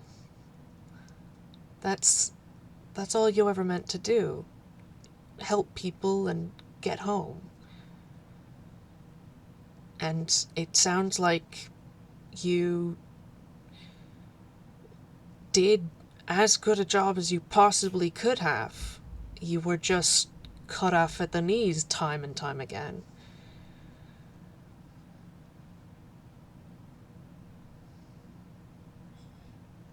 At least when you started to put too many of the pieces together. You did manage to help people. Some of them. Mm-hmm. Some of them didn't exactly take the lesson, but... Well, that's on them. You kept them from dying. I kept them from dying, and now I get to die in this place. Whoop-de-fucking-do for me. Yeah. No. Cloud may have a silver lining, but it's still a storm cloud. It's a fucking hurricane. I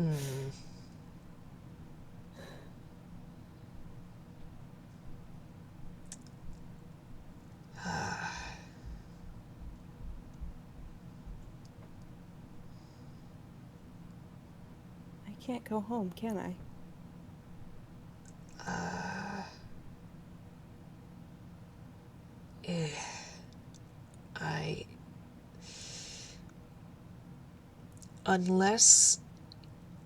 Unless your world was adjacent somehow to the mirror, I don't know why he wouldn't have just sent you back there.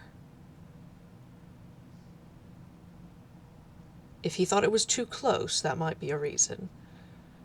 But it doesn't sound like it was. No. And I don't know why he would look for a completely separate third location. If it...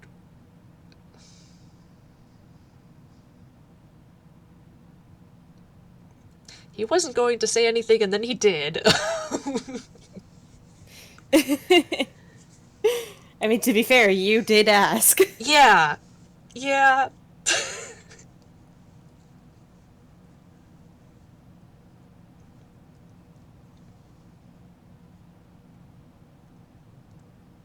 My world doesn't have magic.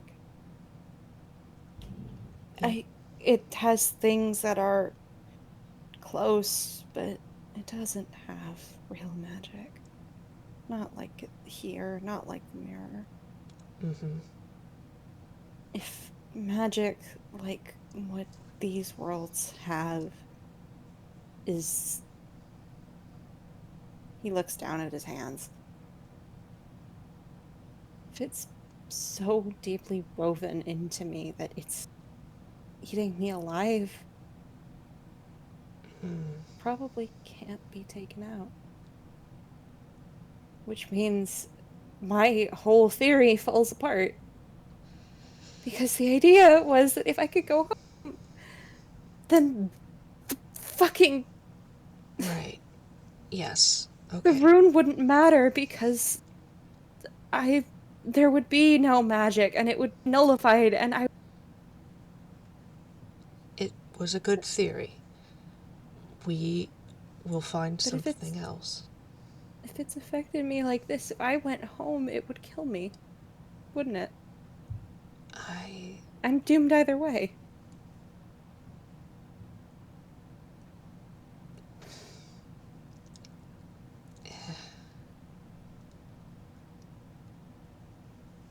He's just got kind of like. Uh. I don't know, like a sympathetic look. Like, Yeah. he's not I am disagreeing, but it's an unfortunate situation where yeah, no, your doom spiral is kind of right from what we know.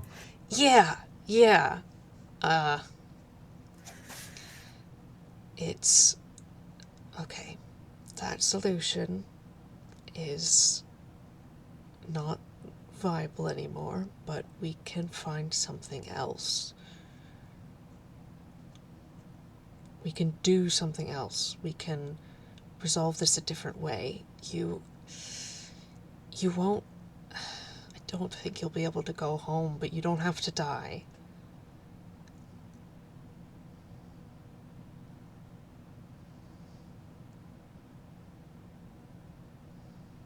I don't know how I wouldn't. If I don't overblot, if I don't give into it and let it take its course, then it will decay me slowly and I'll die painfully and slowly and not being able to until eventually I can't feel anything. I don't know how I haven't fucking starved at this point. I haven't eaten in 3 weeks. Oh, goodness. I can't. Everything tastes terrible and makes me sick. Well, another sort of silver lining. That'll well, I mean, that's a bit, 3 weeks is a bit extreme, but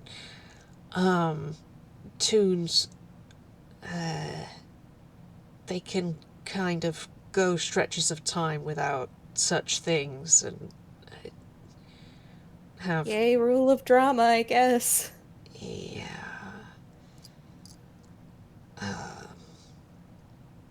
Yeah, I mean, no, that's not good, but it doesn't. It's not hopeless. You're still here and you're still alive now. That means we still have time to figure something out.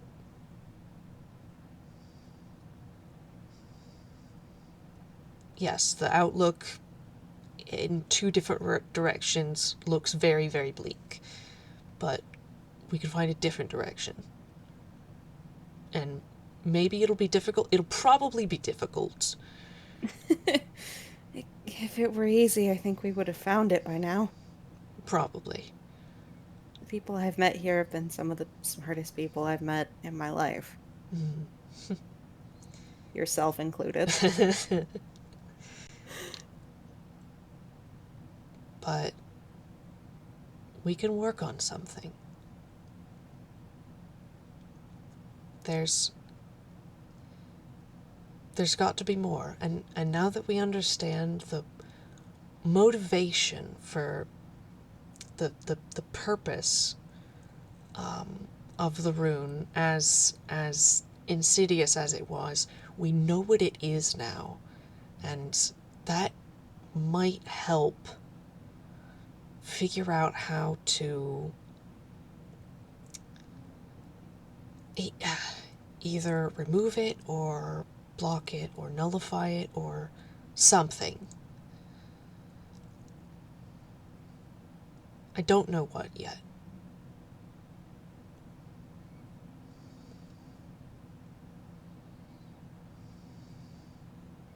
thank you for having more hope than I do, I guess. Hmm.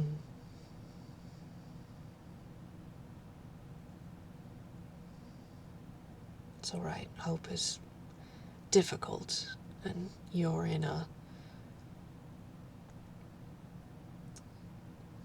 very difficult situation and just had a rather um, terrible experience.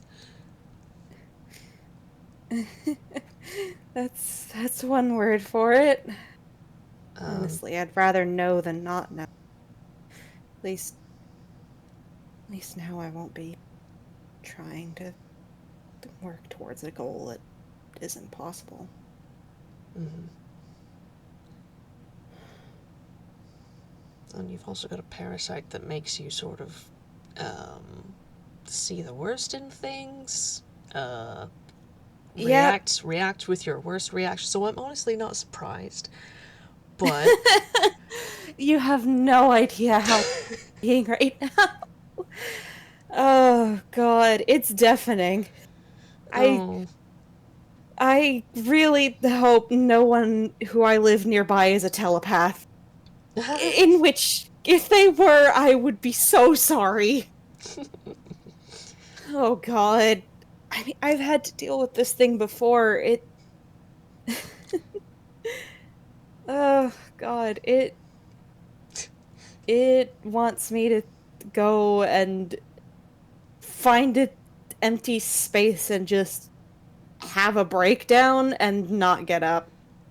Which, yeah, less than ideal. Let's not do that. Thanks. I do like being alive, and honestly, right. It's of places to be stuck, this is not the worst. no. I think Moria can attest to that. She did. Did she tell you anything about the place where she used to be? Like I get I've around and it's still. Ugh, that bad, huh? it's that bad. It's that bad. I've heard bits and pieces, but didn't I didn't want to pry. Kind of a dystopia. Kind of a shithole. More than that.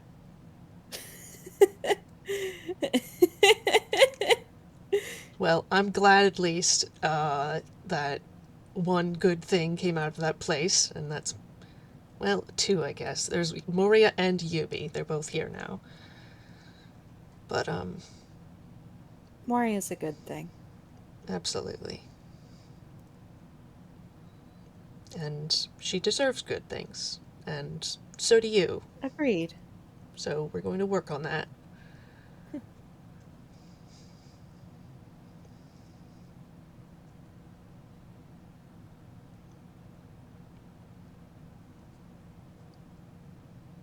Thank you. You're welcome. I'm glad I was able to help. Yeah.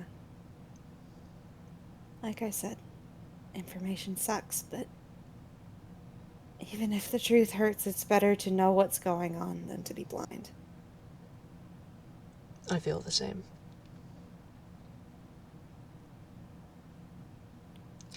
And if it's any consolation, typically how telepathy works with the people around here, they have to consciously try to link with you.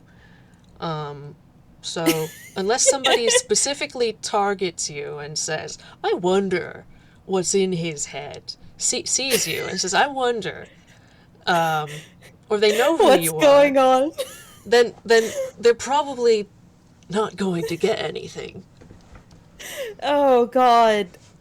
And if they do, it's their own damn fault at that point. Absolutely. There are passive telepaths, but I don't think any of them live here. Oh, God.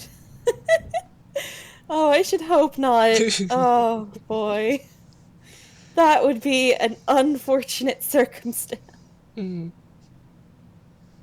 There are stories about people with that kind of power at home, and I always had sympathy for the telepaths because Mm. just being around a lot of people is exhausting. Being around a lot of people and being able to hear their thoughts.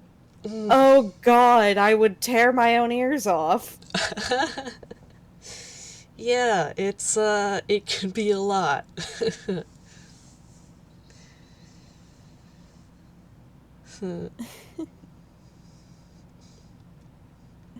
I've got a spell that lets me do it for a short time, but I'm not about to cast it here. Please don't. Now would be probably the worst possible time. uh, hmm. Right now, it would be a lot of the dear old headmaster yelling at me. Mm. Or not yelling, but generally being an asshole, saying the usual shit. Mm-hmm. Oh, that reminds me. I can't really say why, but on the matter of um telepathy, don't um hmm. If you're near Tome, be careful. He's got a bit of sort of finicky, unstable magic that might let him do certain things that. Eh. So, Trust me, I don't need to give that man any more reasons to dislike me. We're on personable terms now, I think. He took me out for tea after we ended up dealing with shenanigans together. I accidentally pressed a woman's guts out of her body. I felt really bad about it, and I tell she was a donut, so it wasn't, entirely. I wasn't being malicious. I wasn't being malicious, but oh, that poor dear. I've heard she's making a good recovery, which I'm very grateful for. But oh, God, that was a day. That was a fucking day. that sounds like the type of case that he would be on. Goodness. I think he caught her ex-boyfriend, who's absolute ass butt of a knife. Of course. Then again, I mean, if you give a personality to a switchblade, what are you expecting? Or at least I think he was a switchblade. He might have been a kitchen knife. I don't know. Kitchen knives are much nicer, much more polite. Oh, fuck. My tea's cold. He kind of frowns and picks up the teacup and takes a sip and still tastes nice. Tea's the only thing that tastes nice anymore, believe it or not. I Professor don't know what it is. will probably prestidigitate it to be warm again. Oh, that's really nice. Thank you. Man, I wouldn't say I'm jealous of people who can do magic, but it's amazing the kinds of stuff you guys do so easy.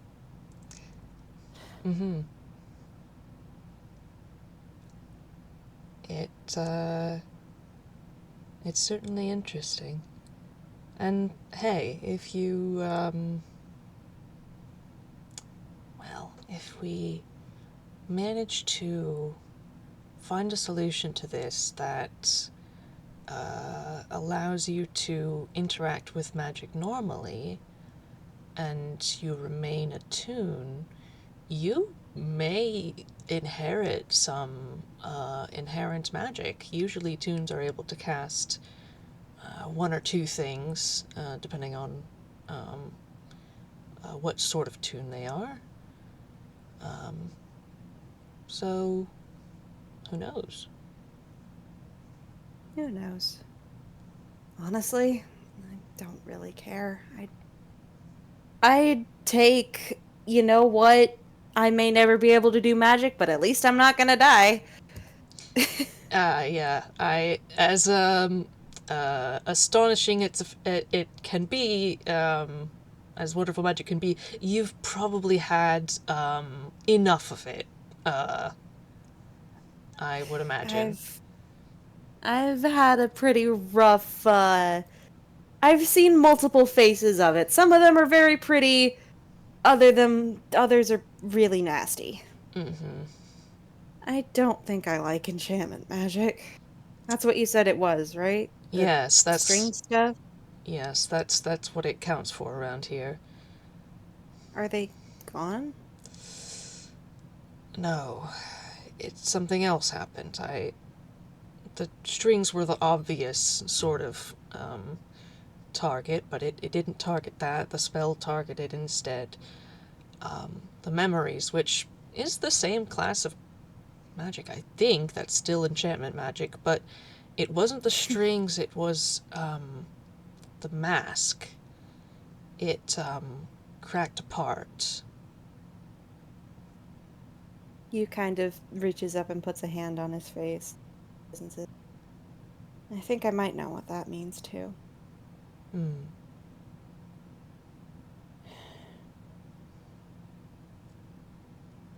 I haven't told anyone because I thought maybe it was just the effects of the plot, but if it's a physical thing that you can see, Hmm.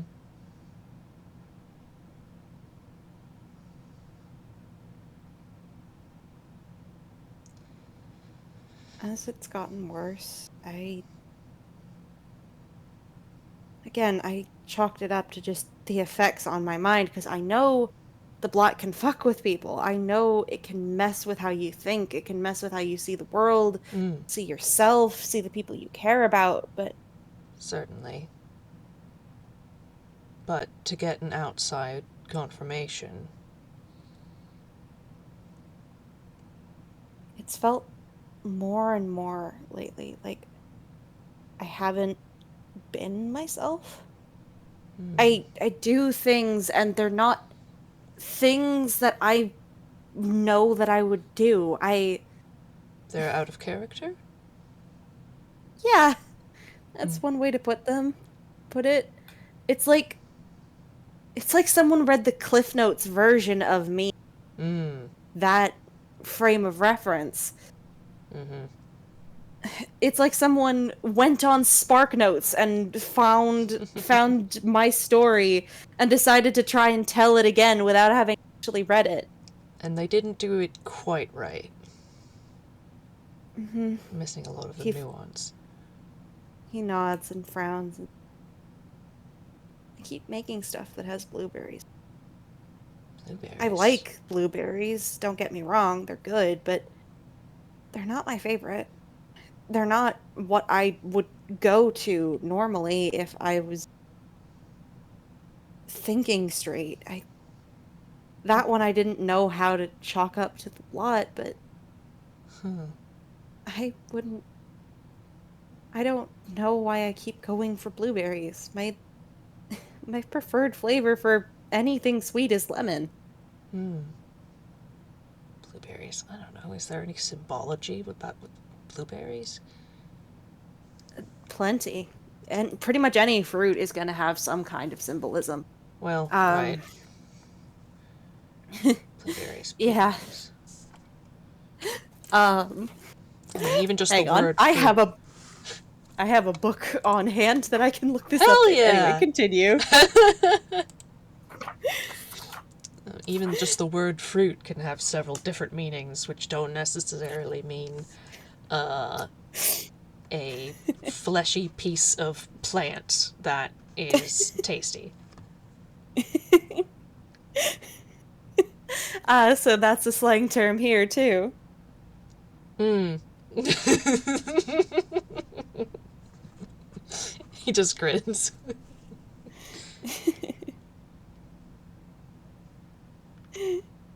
Oh goodness.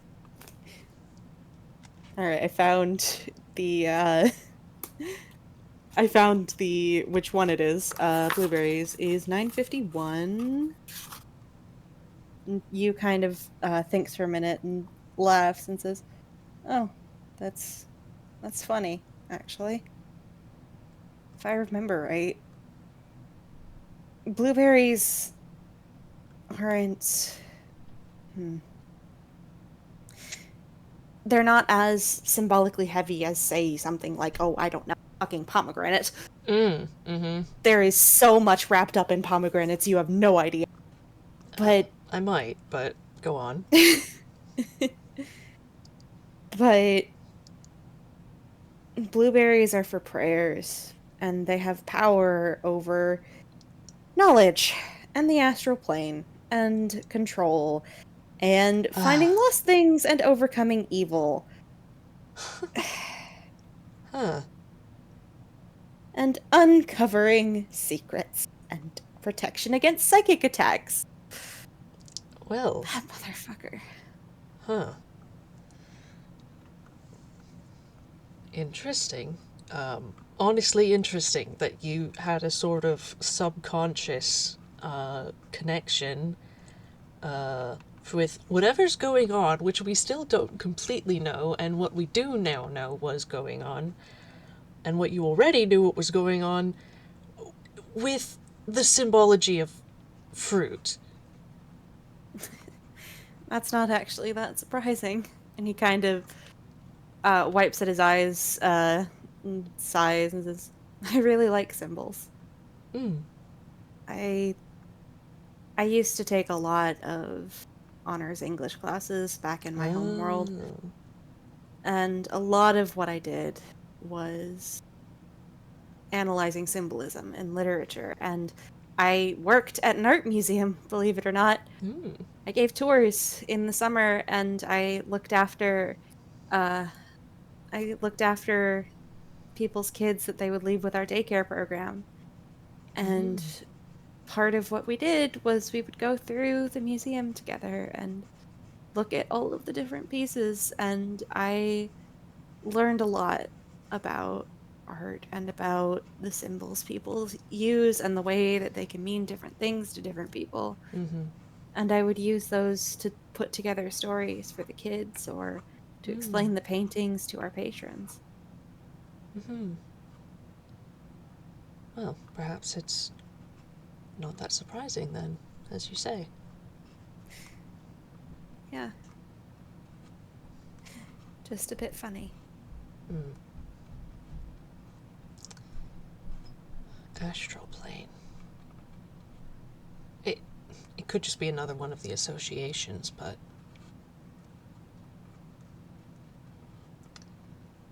hmm. Penny for your thoughts? Uh, it's I know a fair bit about planar science and the astral plane. Hmm. Well, you probably. I mean, hmm. Some people, if you have a sort of out of body experience, that could be sometimes your soul projecting into the astral plane in a more maybe directly magical slash scientific. I mean, it's the Magic science. uh, around here.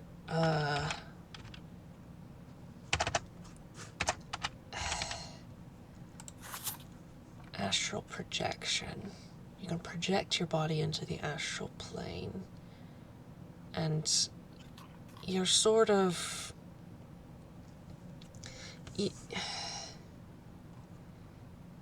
Normally, it's from the material plane to the astral plane. Or I suppose you could do it from other planes. I don't know, the.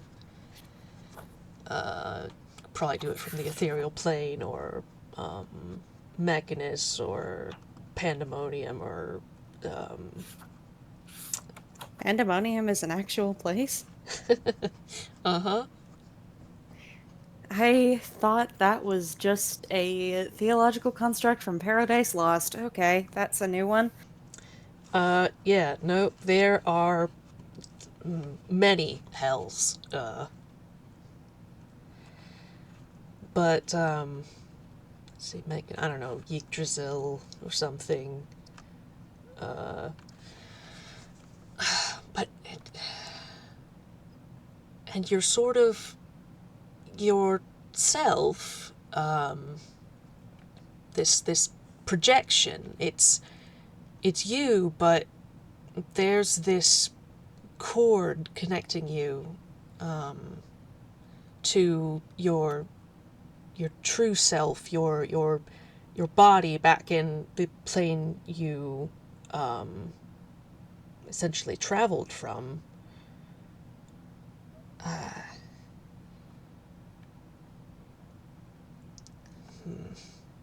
Well, and if that cord is cut, then it's catastrophic, but Bad for everyone involved. exactly. But you. It's a. The astral form is a. It's a separate incarnation. You can suffer effects, in the astral plane and not have them automatically transferred to your physical body unconscious. I don't know, in your bed back at home or something. Wherever you cast from. But that's well, that's some of the, um, actually casting actual astral projection is it's magic of the highest caliber, of the highest level. And it's classified as necromancy, partly because it deals with, the soul and the life and, sort of the interaction between, soul and body, and the astral plane, which, sometimes has, various spirits in it, but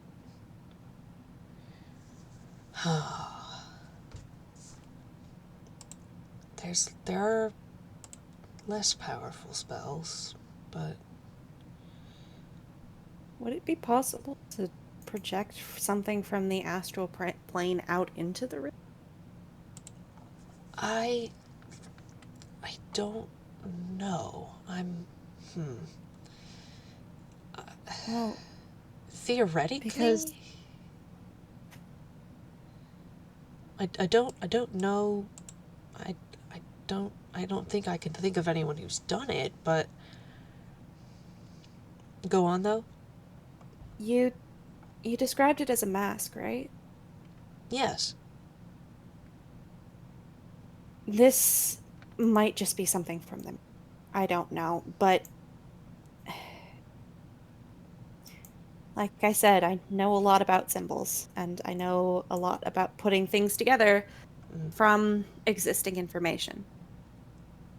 In the mirror, masks were a big deal. Oh yes, you mentioned something about, Faye and getting a staff and a mask. Yeah, the like I said before, the Fae are a big deal in the mirror because the Fae are the native people of the mirror.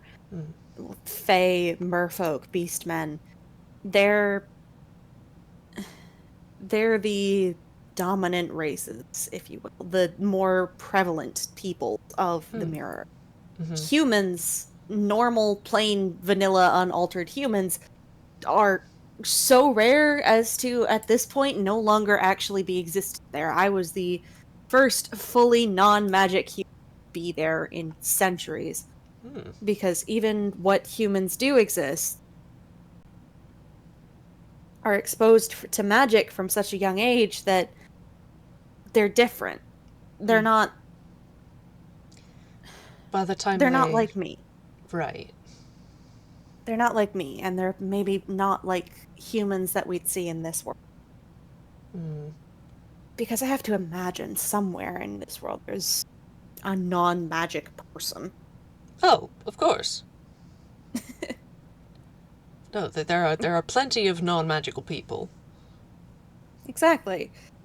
But in the mirror, that wasn't the case, because the Fae were there first. The Fae and the dragons. And then there were the beast men, who were animals given magic by the Fae and made humanoid. It was weird. But most beast men are sweethearts. I had not exactly a friend, but a classmate named Jack. Absolute sweetheart of a wolf man. He, when we had to fight Leona's overblot, he saved my ass pretty solidly. He knocked into Leona just in time to stop him from disintegrating me. Oh my. Yeah, that was Leona's unique magic. Was he had this power called, I think it was like, I don't remember what he called it. I think it was similar to Be Prepared, but he had this power to reach out and turn someone to sand. Ooh. Any person, anything he touched with that spell disintegrated, gone forever.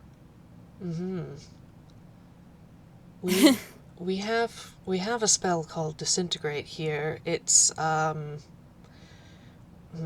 it's a bit above my pay grade, but it's, well, and not everybody can cast it. Even those who not every spellcaster can, but can have access to it, that is. But yeah, that's a powerful one. Yeah. He was, I mean, he was second in line to a throne. Of course he was going to be a hell of a mage. But you had beastmen, you had fae, you had merfolk like Azul, who is unfortunately in this world now. I don't know how he got here to know. What? I punched him in the face. He's a dickhead, okay? He stole my house. What? He stole my house. He made me go and steal a photo from him to get my house back. Oh my goodness. Back in the mirror, that motherfucker stole my house. Oh my goodness. He and his lackeys moved into Ramshackle while I wasn't there because I was in hospital recovering from an overblot. Oh Lord. Stars. I had to go and stay in the fucking Savannah Claw dorm, which was an experience. Oh no. Oh god. I mean, it was better stocked than Ramshackle for sure, but oh god. Imagine being surrounded by the most meat-headed jocks ever for 3 days straight. I could imagine it. All the while, Calamari Mafioso is fucking holding the deed to your house over your head and saying, hey, you know how you're terrified of deep water and can't actually swim very well? I want you to go to this ocean city where all the mermaids live and steal from the Mermaid National History Museum. Oh no. Wow. And to make it worse, I'm going to send my jackass eel lackeys after you. Oh my goodness. No, they sound like a piece of work. He's an asshole. I punched him in the face. He's set up somewhere nearby. I think it's not Monsoon Lagoon. Is it Monsoon Lagoon? It might be. Anyway, he's here. Anyway, he's merfolk, and the people he had me steal from were merfolk. I did successfully steal that, by the way. I snuck into a National History Museum and stole a photo. Ooh. That is wild. That is wild to me. Yeah, no. If you're used to some place like civilian life on a place like Earth, uh that yeah, no, that's not normal. No, no, it's not. Frankly, that's not normal for civilian life here either. Adventurers But maybe, Billstown seems to be a bit of an exception. yes, or at least some of its inhabitants. I've heard a lot about the phantom thief culture nonsense Mm. in the reports that I've read for Moria. Mm-hmm. Oh yes. Hey, you know what? Good for them. They're not hurting anyone. No, no, they tend not to. Good for them. But anyway, the Beastmen, the Fae, and the Merfolk were the people who mainly lived there. There was Mm. humans. Yeah, Riddle was human, believe it or not. Mm. Uh, which is funny to me because he was the first overblot I dealt with. Mm. Uh, but Riddle was human, but he was still different. He was still a mage. Humans were Mm-hmm. mages there, just by birth. People were born with magic. Mm. Mm-hmm. And a lot of the culture of the Fae, because they were the first people to really establish kingdoms, Mm. a lot of their culture got transcribed into sort of everyday stuff. And Mm-hmm. there, as it is in many places, although there it's a lot more literal, a mask is a symbol of the power of identity. Mm-hmm. Hmm. So, If Crowley is the one fucking with me, right. and you said that the mask that you can see on me is blank, Yes.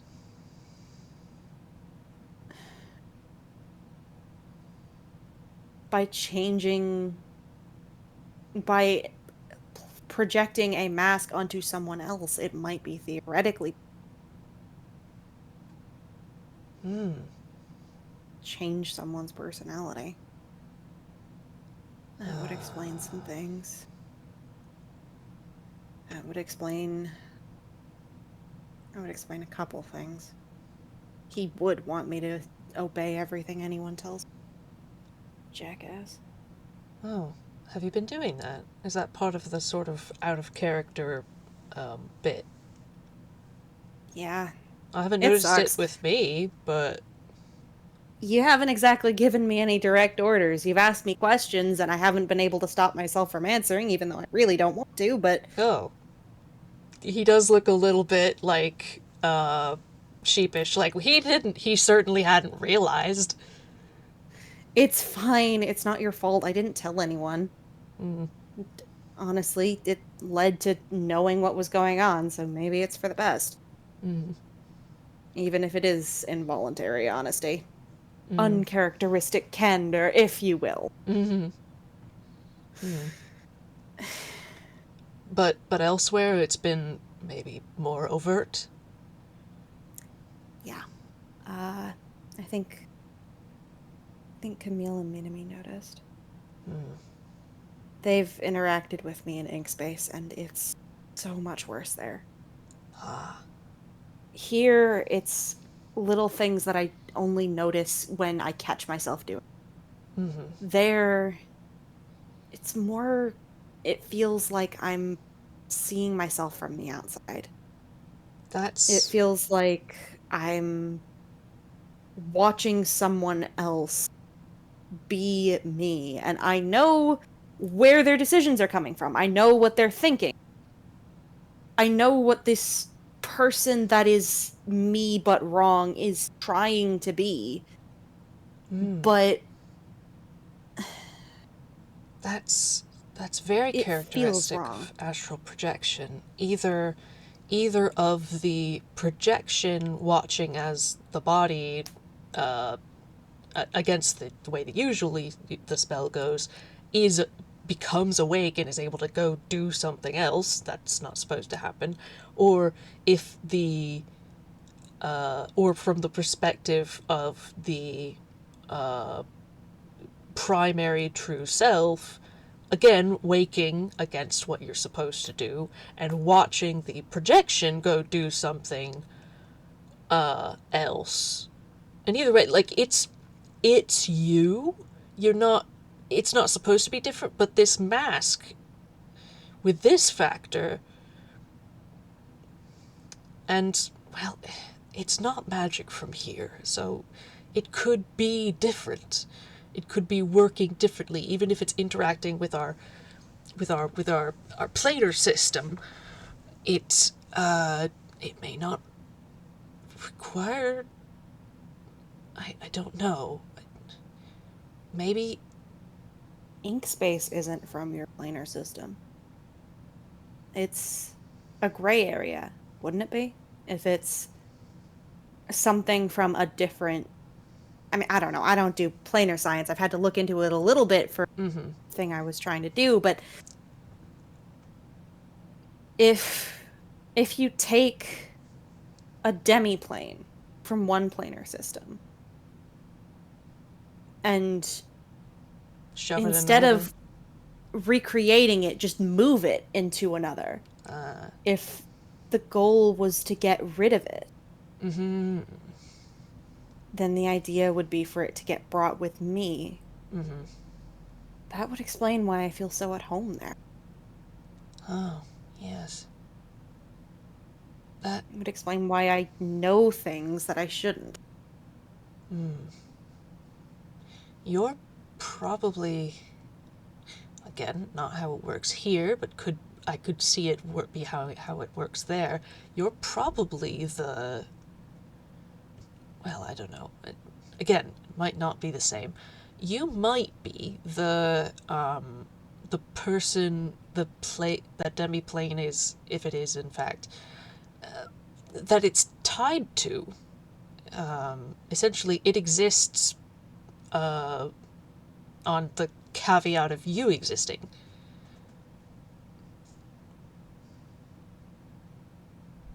If usually it would be because you were the caster, the creator of the demiplane, but that's not the case. But I don't know, if you could somehow shift ownership like that, tie it to somebody else, then Yu's eyes widen, and can I have the professor roll perception real quick? absolutely.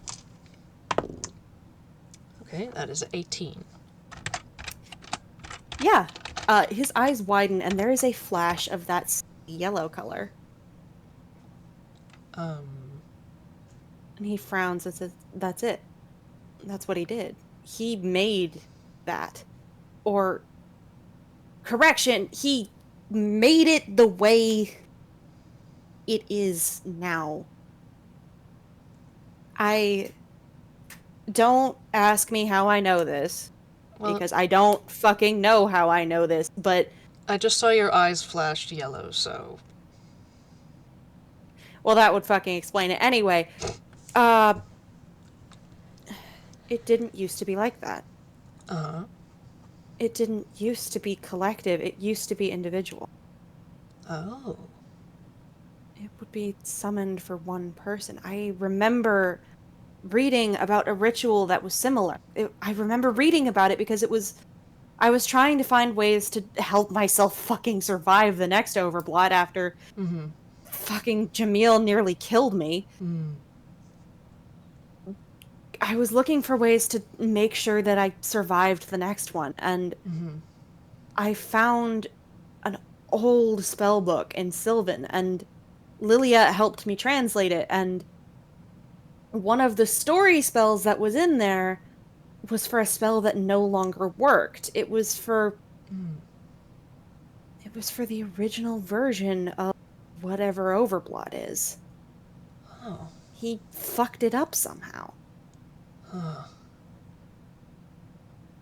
And then so Ink space is his casting, but he pushed it onto me. He transferred it's not ownership, because to own something you have to be able to control it, and it is very much the other way around. But host? He made me its host. That That's makes sense. that's why I can swim. In ink space, there's, the massive ocean of bad vibes. And most people, when they show up, they're below the surface. And I have to fish them out because they can't swim on there. If you can think, you can't move because you'll get dragged down.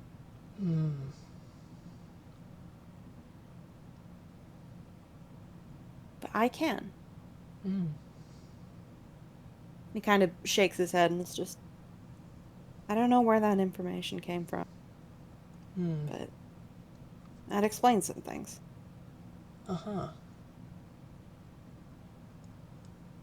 Interesting.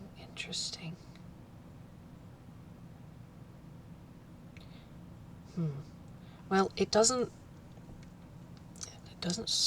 really matter where it is physically in our planar system, because we don't need to reach it outside of overblot, I don't think.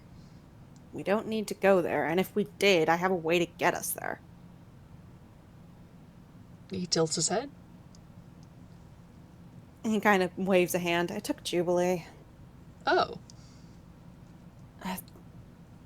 So the way that you get to ink space is traditionally, is if you smash open the head of an overblot construct and its ink sprays you in the eyes.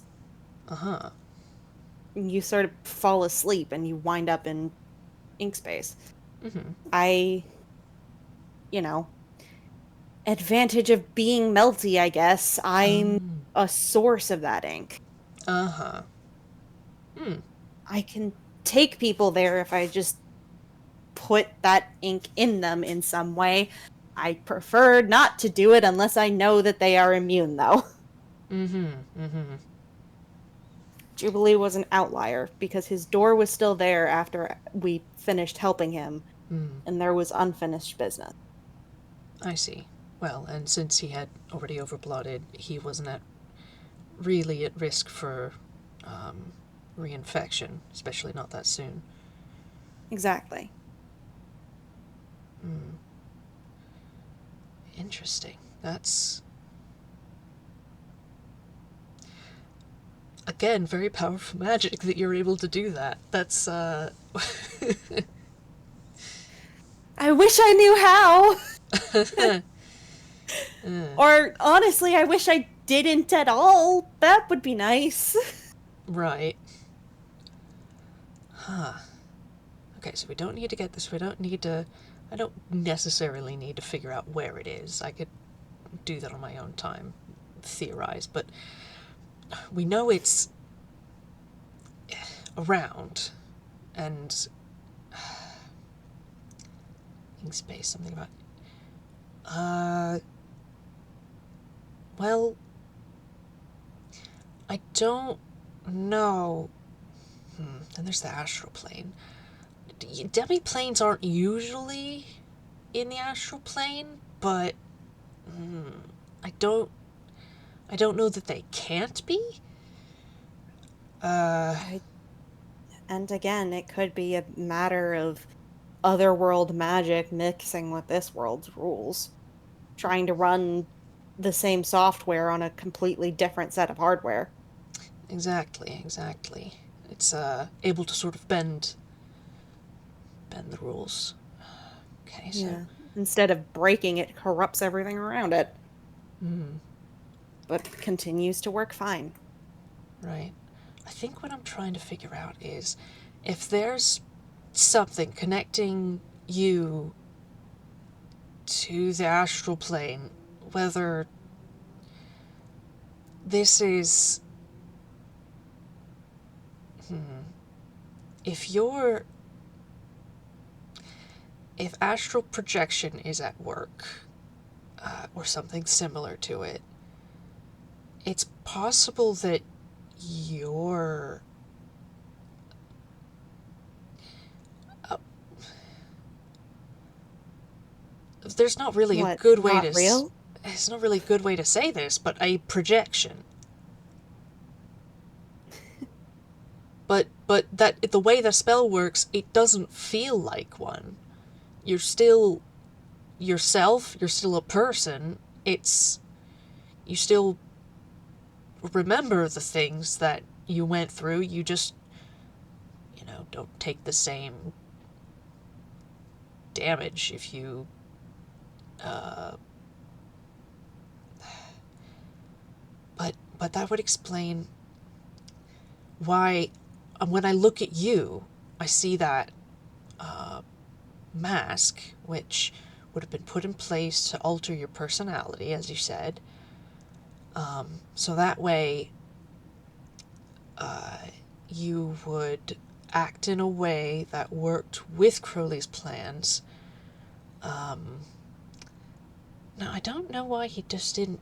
I don't know why he didn't just do that to you directly. Maybe because, maybe to make it more difficult to sort of access the source, so to speak, and address the issue, in case somebody Maybe. tried to mess with it like we are.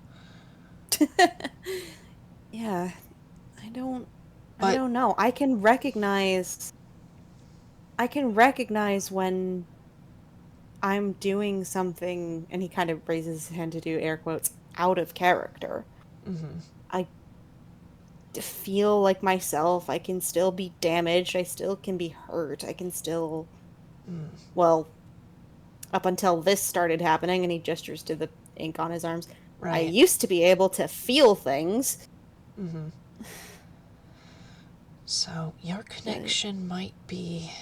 It might not be the same. The connection might be more substantial, because the fact that you're able to realize that you're acting unlike yourself speaks to more getting through that line than would normally. But again, different magic. But that would put the source, the the version of you that, at least according to our magic, would be in stasis. Um, you know, essentially asleep. That would either put it in the astral plane somewhere, it's a very large space, or in ink space somewhere. If that.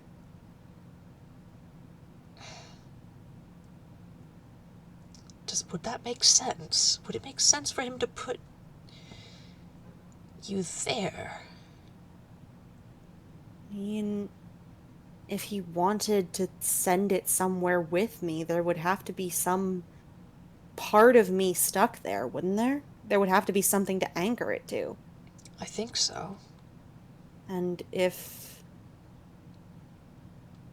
I'm here physically, he can't exactly tether it to my body, but he was feeding the power that comes from it into me piece by piece.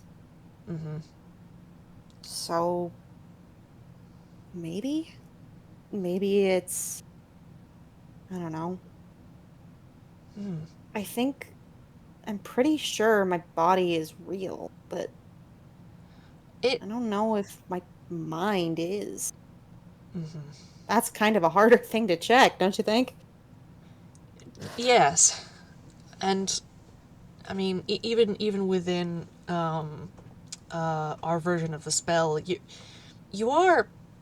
A projection is real. It's just.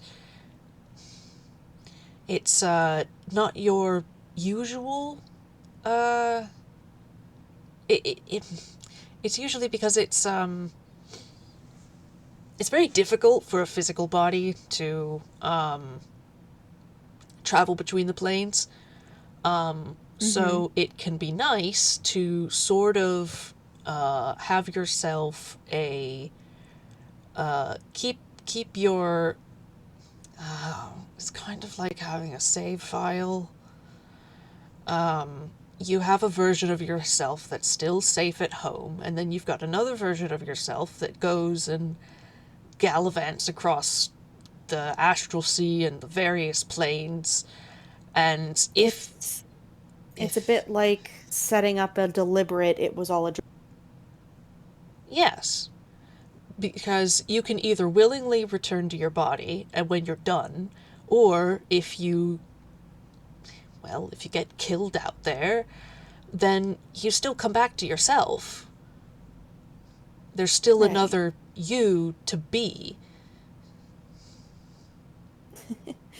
You kind of laughs at that and says, God, now I'm starting to think I should have read Homestuck.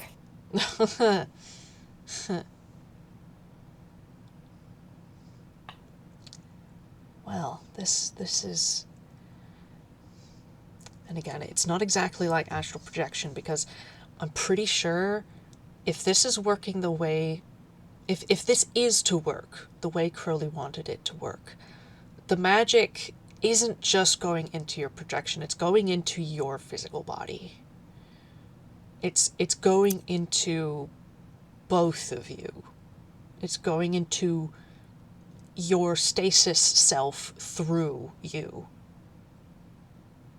Which is a thoroughly unpleasant concept. Yes. We do prefer to avoid corrupting the save file, as it were. Exactly.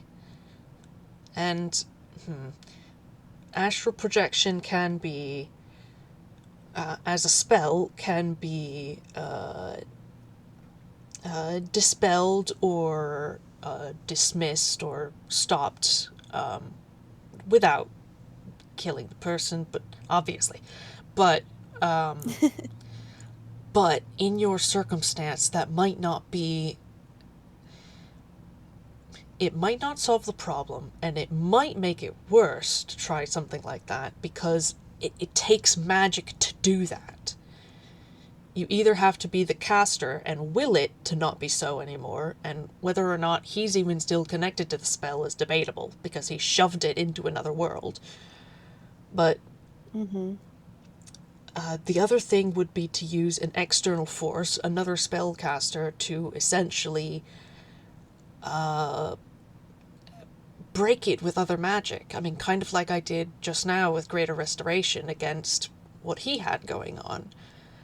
But that has kickback because of the rune and overblot and the state that you're in.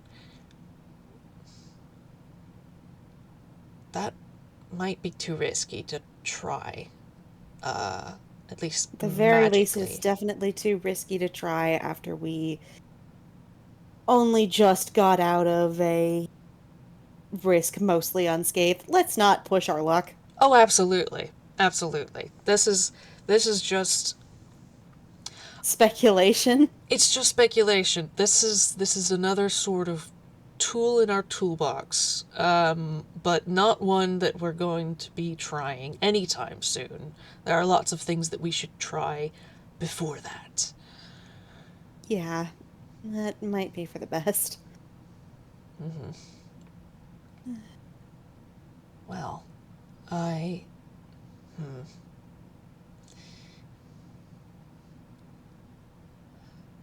It may be...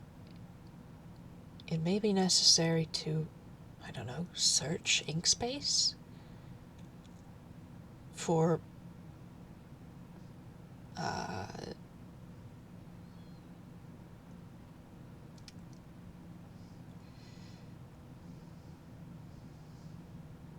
for your save file, so to speak.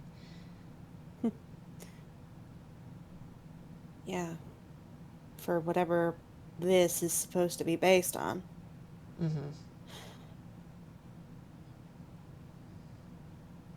I don't have time to do that when the next case pops up, though. No, you're focused on saving the person. And then when Yeah, it's done, you just get pulled back out. yeah, weirdly too. That's the part that's always confused me because I don't know how it works. Mm. Before, if I went into ink space and came back out, I came back out in the same place I left. Sure, of And that's course. usually because I was fighting to destroy the construct and save the person, right? Mm-hmm. Mm-hmm. But I haven't been at any of the cases. The beginnings. Right. I haven't Mm. seen any of the overblots. Mm. It's only been when someone enters ink space. It's like I get pulled in like a magnet. Mm-hmm. I The first time it happened, I was at Moria. I was at the detectives agency and I was working on something and I fell asleep at my desk. Mm-hmm. And then I opened my eyes and I was in ink space. Mm.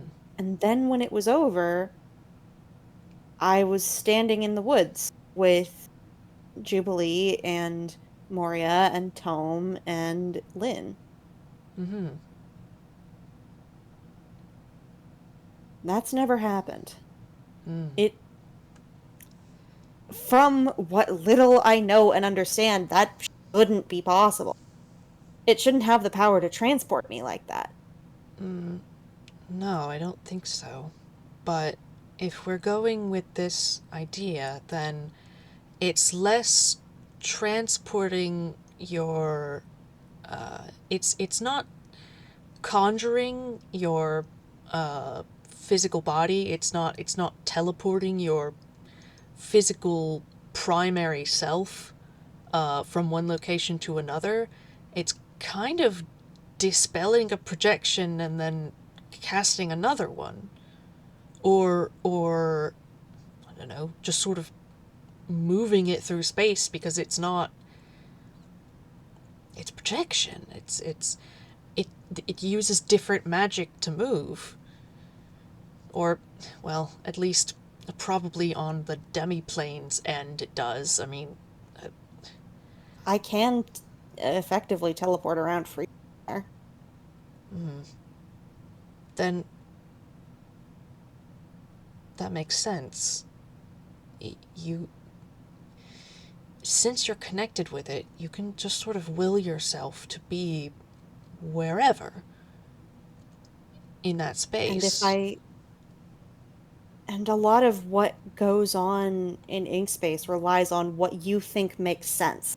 Mm. It's very perception based. It's a lot of Mm-hmm. I know some people back home who would have a field day with it, but it's a matter of Inkspace works a lot like dream logic, Mm. where if it makes sense to you for you to for something to be a certain way, Mm-hmm. then that is how it is and how it has been. Seconds wasn't. Mm-hmm. Mm-hmm. It's it's how I can it's how doors can go down without actually having a hallway behind, or Mm. how there can be stairways with absolutely nothing supporting them, because of course there's a stairway here, you have to get to the door. Mm-hmm. Mm-hmm. there's there's it's of course breaking the connection between the false self and the true self would free the true self from the statue, therefore sword. Mm. Of course, breaking the chains, etc., etc. You get the idea. Mm-hmm. You have an Um, innate understanding of the puzzles because you're well experienced, but also the way the place works. I mean, you're connected to it, and it it's a probably it's probably partly pulling on your own sort of understanding of how things work, or should work, or could work here, there. mhm. it's It's my dream. Exactly. But in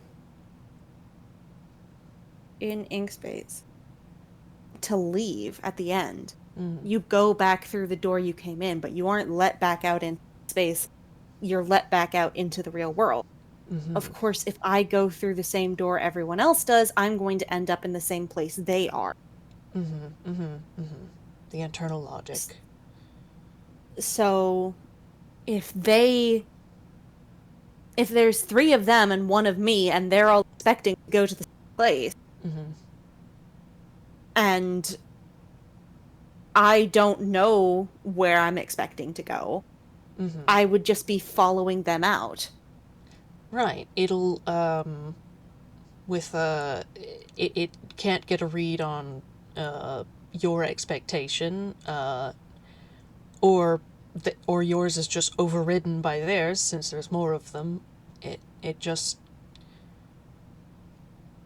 in that specific instance, it'll draw from them instead. That makes sense.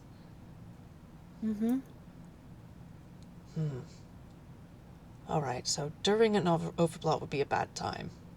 But we know it's possible to do it outside of an overblot. It's just, did you say it was risky or something? Oh. It's not risky, I just don't like doing it with people who I don't know aren't immune. I see. Or who I don't know if they're immune or not, basically. Because it is introducing overblot ink directly to your system. Yeah, that's, typically something to be avoided. Yeah, no, because that's how it can get attached to your body the way it is to mine, and trust me, he waves a hand around, you don't want this! The aesthetics are cool, but the feeling is terrible. No, don't recommend. Okay. But we do have a few people that sit in that category now. 3. So,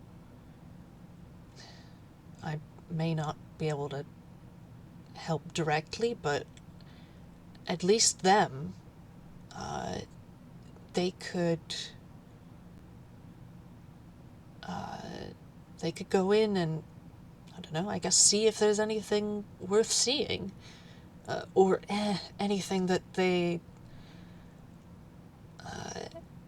are able to gain access to, are able to perceive in that space. Because if you're supposed to be hidden, you're probably going to be hidden. It's not going to be easy to find. But and I think it's at that point that you actually will blink and stand up.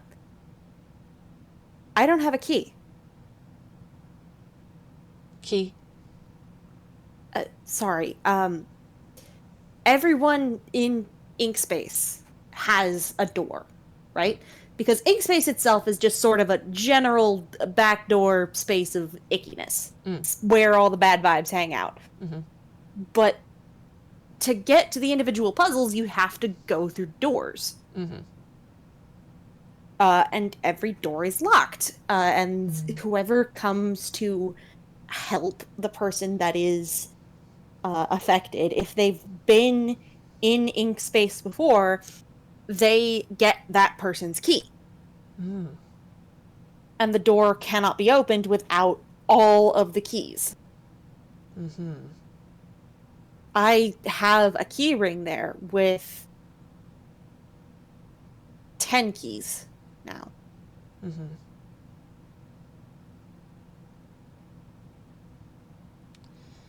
I'm not one of them. I'm not one of my own keys. I don't have a key. I don't have a door. But you get a door when you're infected, not when you overblot. You get a door when you're infected. That's when your key shows up. Or at the very least, that's when the original copy shows up.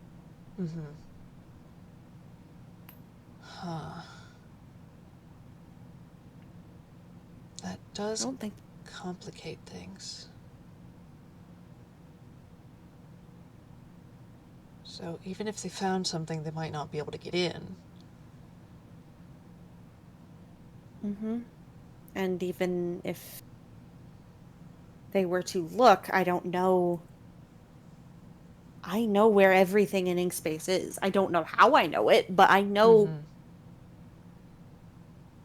I know whose door is whose. I know what staircases to take, what hallways to follow, what pathways lead to what doors, etc., etc. I know which keys go to which doors. Mm. There's the hallways, there's the pathways, there's the current corridor that is where the 6 cases we've had so far are. Is it possible that it's hidden from you? Maybe. But in that case, we'd have no way of knowing whether or not it was. No. Puzzle. This is in Yeah, itself puzzle. I usually like puzzles. I don't like this puzzle. I would like off of this wild ride, please. Mm-hmm. Hmm. I want out of the puzzle box. Mm-hmm. And he does kind of just lean back against the couch. Just, Well, we have a lead, I guess. We have something to look into, to look for. yeah. That's something. It is. Uh, I know that. Hmm. If we're going to make this work, I think. I think more people need to know. At least the people who have been overblotted. I don't have to know who they are, but they should know what I know. Mm-hmm. I don't know if Which means I'd have to tell them. Ugh. right, or I could write up a letter and you could send it to them. It's a little, That would be appreciated. uh, I. Ugh, this is a lot. This is a lot of information. it is, it is. And well, I may not enjoy paperwork very much, but I can write something up, um, and uh, give them something uh, to work on because I'm sure they're concerned as well.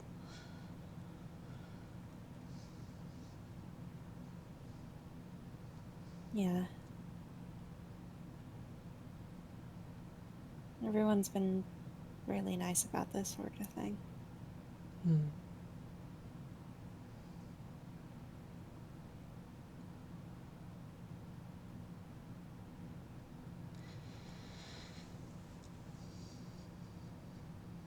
Well, that's that's something we can do. Yeah. It's a place to start. Yes.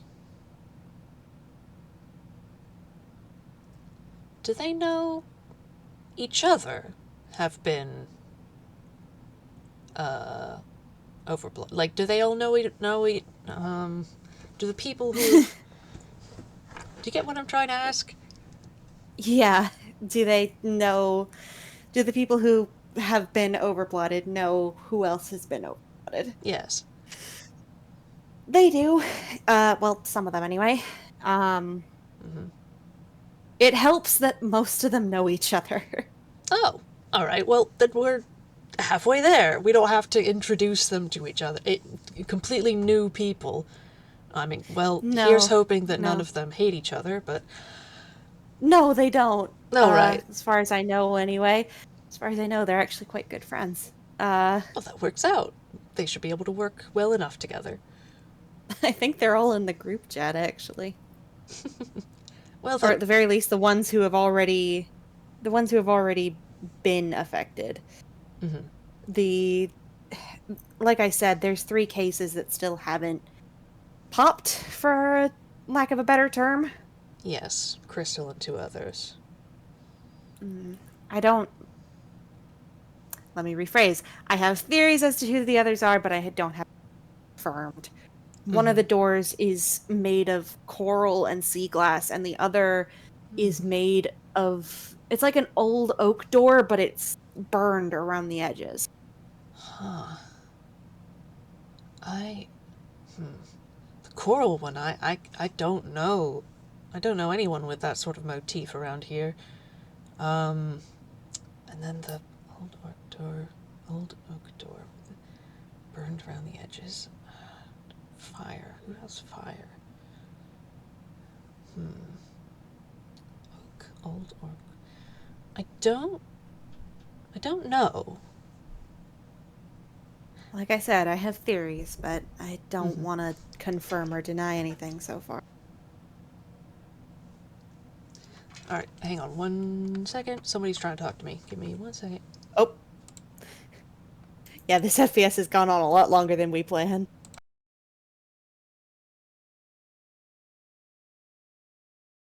Do do do do do do do do.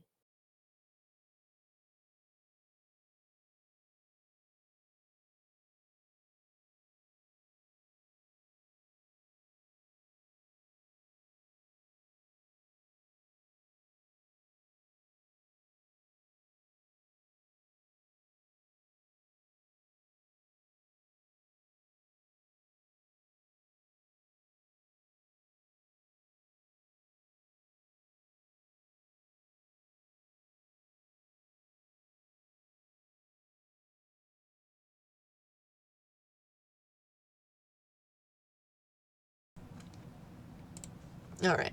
Um, I. It sounds like I need to finish up within the half hour. Yee. Whew. What were we talking about? The people who know each other. Oh, the doors. You has speculation. Yes. Mhm. Yeah. Professor just kind of shrugs. Well, I don't know. Keep it in mind, I guess. But uh, yeah, not sure about that one. The people who Yeah. already know, then they can work on it. Oh, and well, I suppose it makes sense because uh, our sort of group are probably the people you've interacted with the most, Yep. outside of, I don't know, random strangers. I'm pretty sure that's who 2 of the last 3 are. Uh, Although what's funny is if it's who I think it is, they know each other. hmm, This world interesting. is so big and so small. Yes, indeed.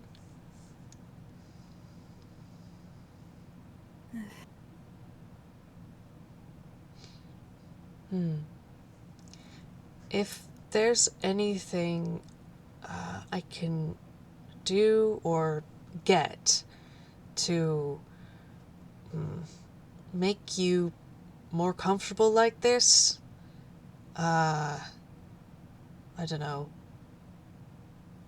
you're cold, I don't know, heated blanket, something like that.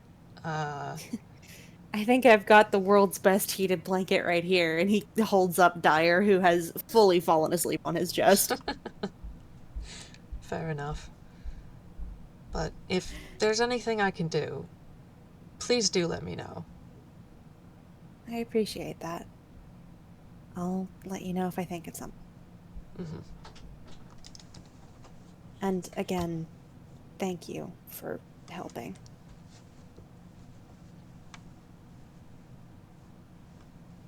Not how I expected this conversation to go, but, you know.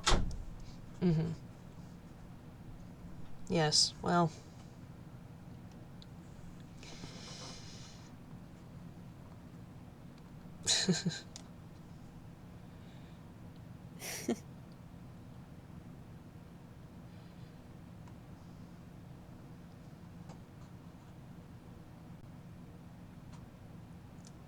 And for what it's worth, thanks for coming to visit.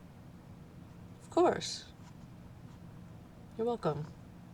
I wasn't about to just not check on you. Yeah, I still, it's when you've got something in your head screaming that the best thing for you to do is to run away and hide from everything. Mm-hmm. And that if you lock yourself away, no one will look. And that's for the best for everyone. Mm. It can be nice to be reminded that people care.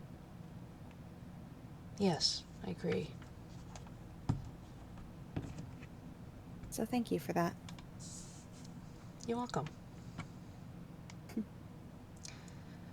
I'd, I would send more people your way, but for practical reasons, I don't know that that's advisable. Not for now. Mm-hmm. I try to limit my visitors. Mm-hmm. Maybe a few specific people. Yeah.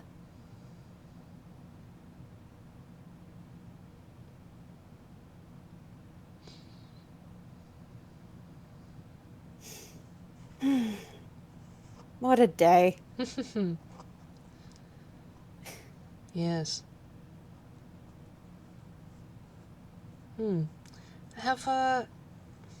Has anyone taught you to play dragon chess? No, I don't think so. Would you like to learn? Sure. Sounds like fun. I like chess and I like dragons.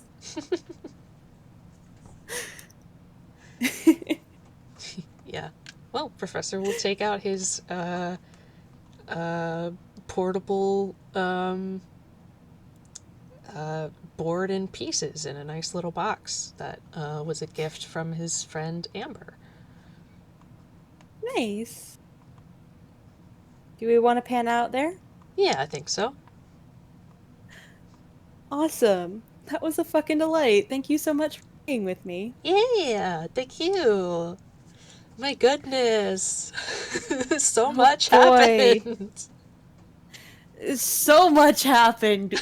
I have to rework so many things. It's fine. It's great. I love this. Okay. Um, Thank you so much for playing with me. This was fun. Yeah. Woo. All right. All right, let's say goodbye to our listeners. Goodbye, listeners. Bye.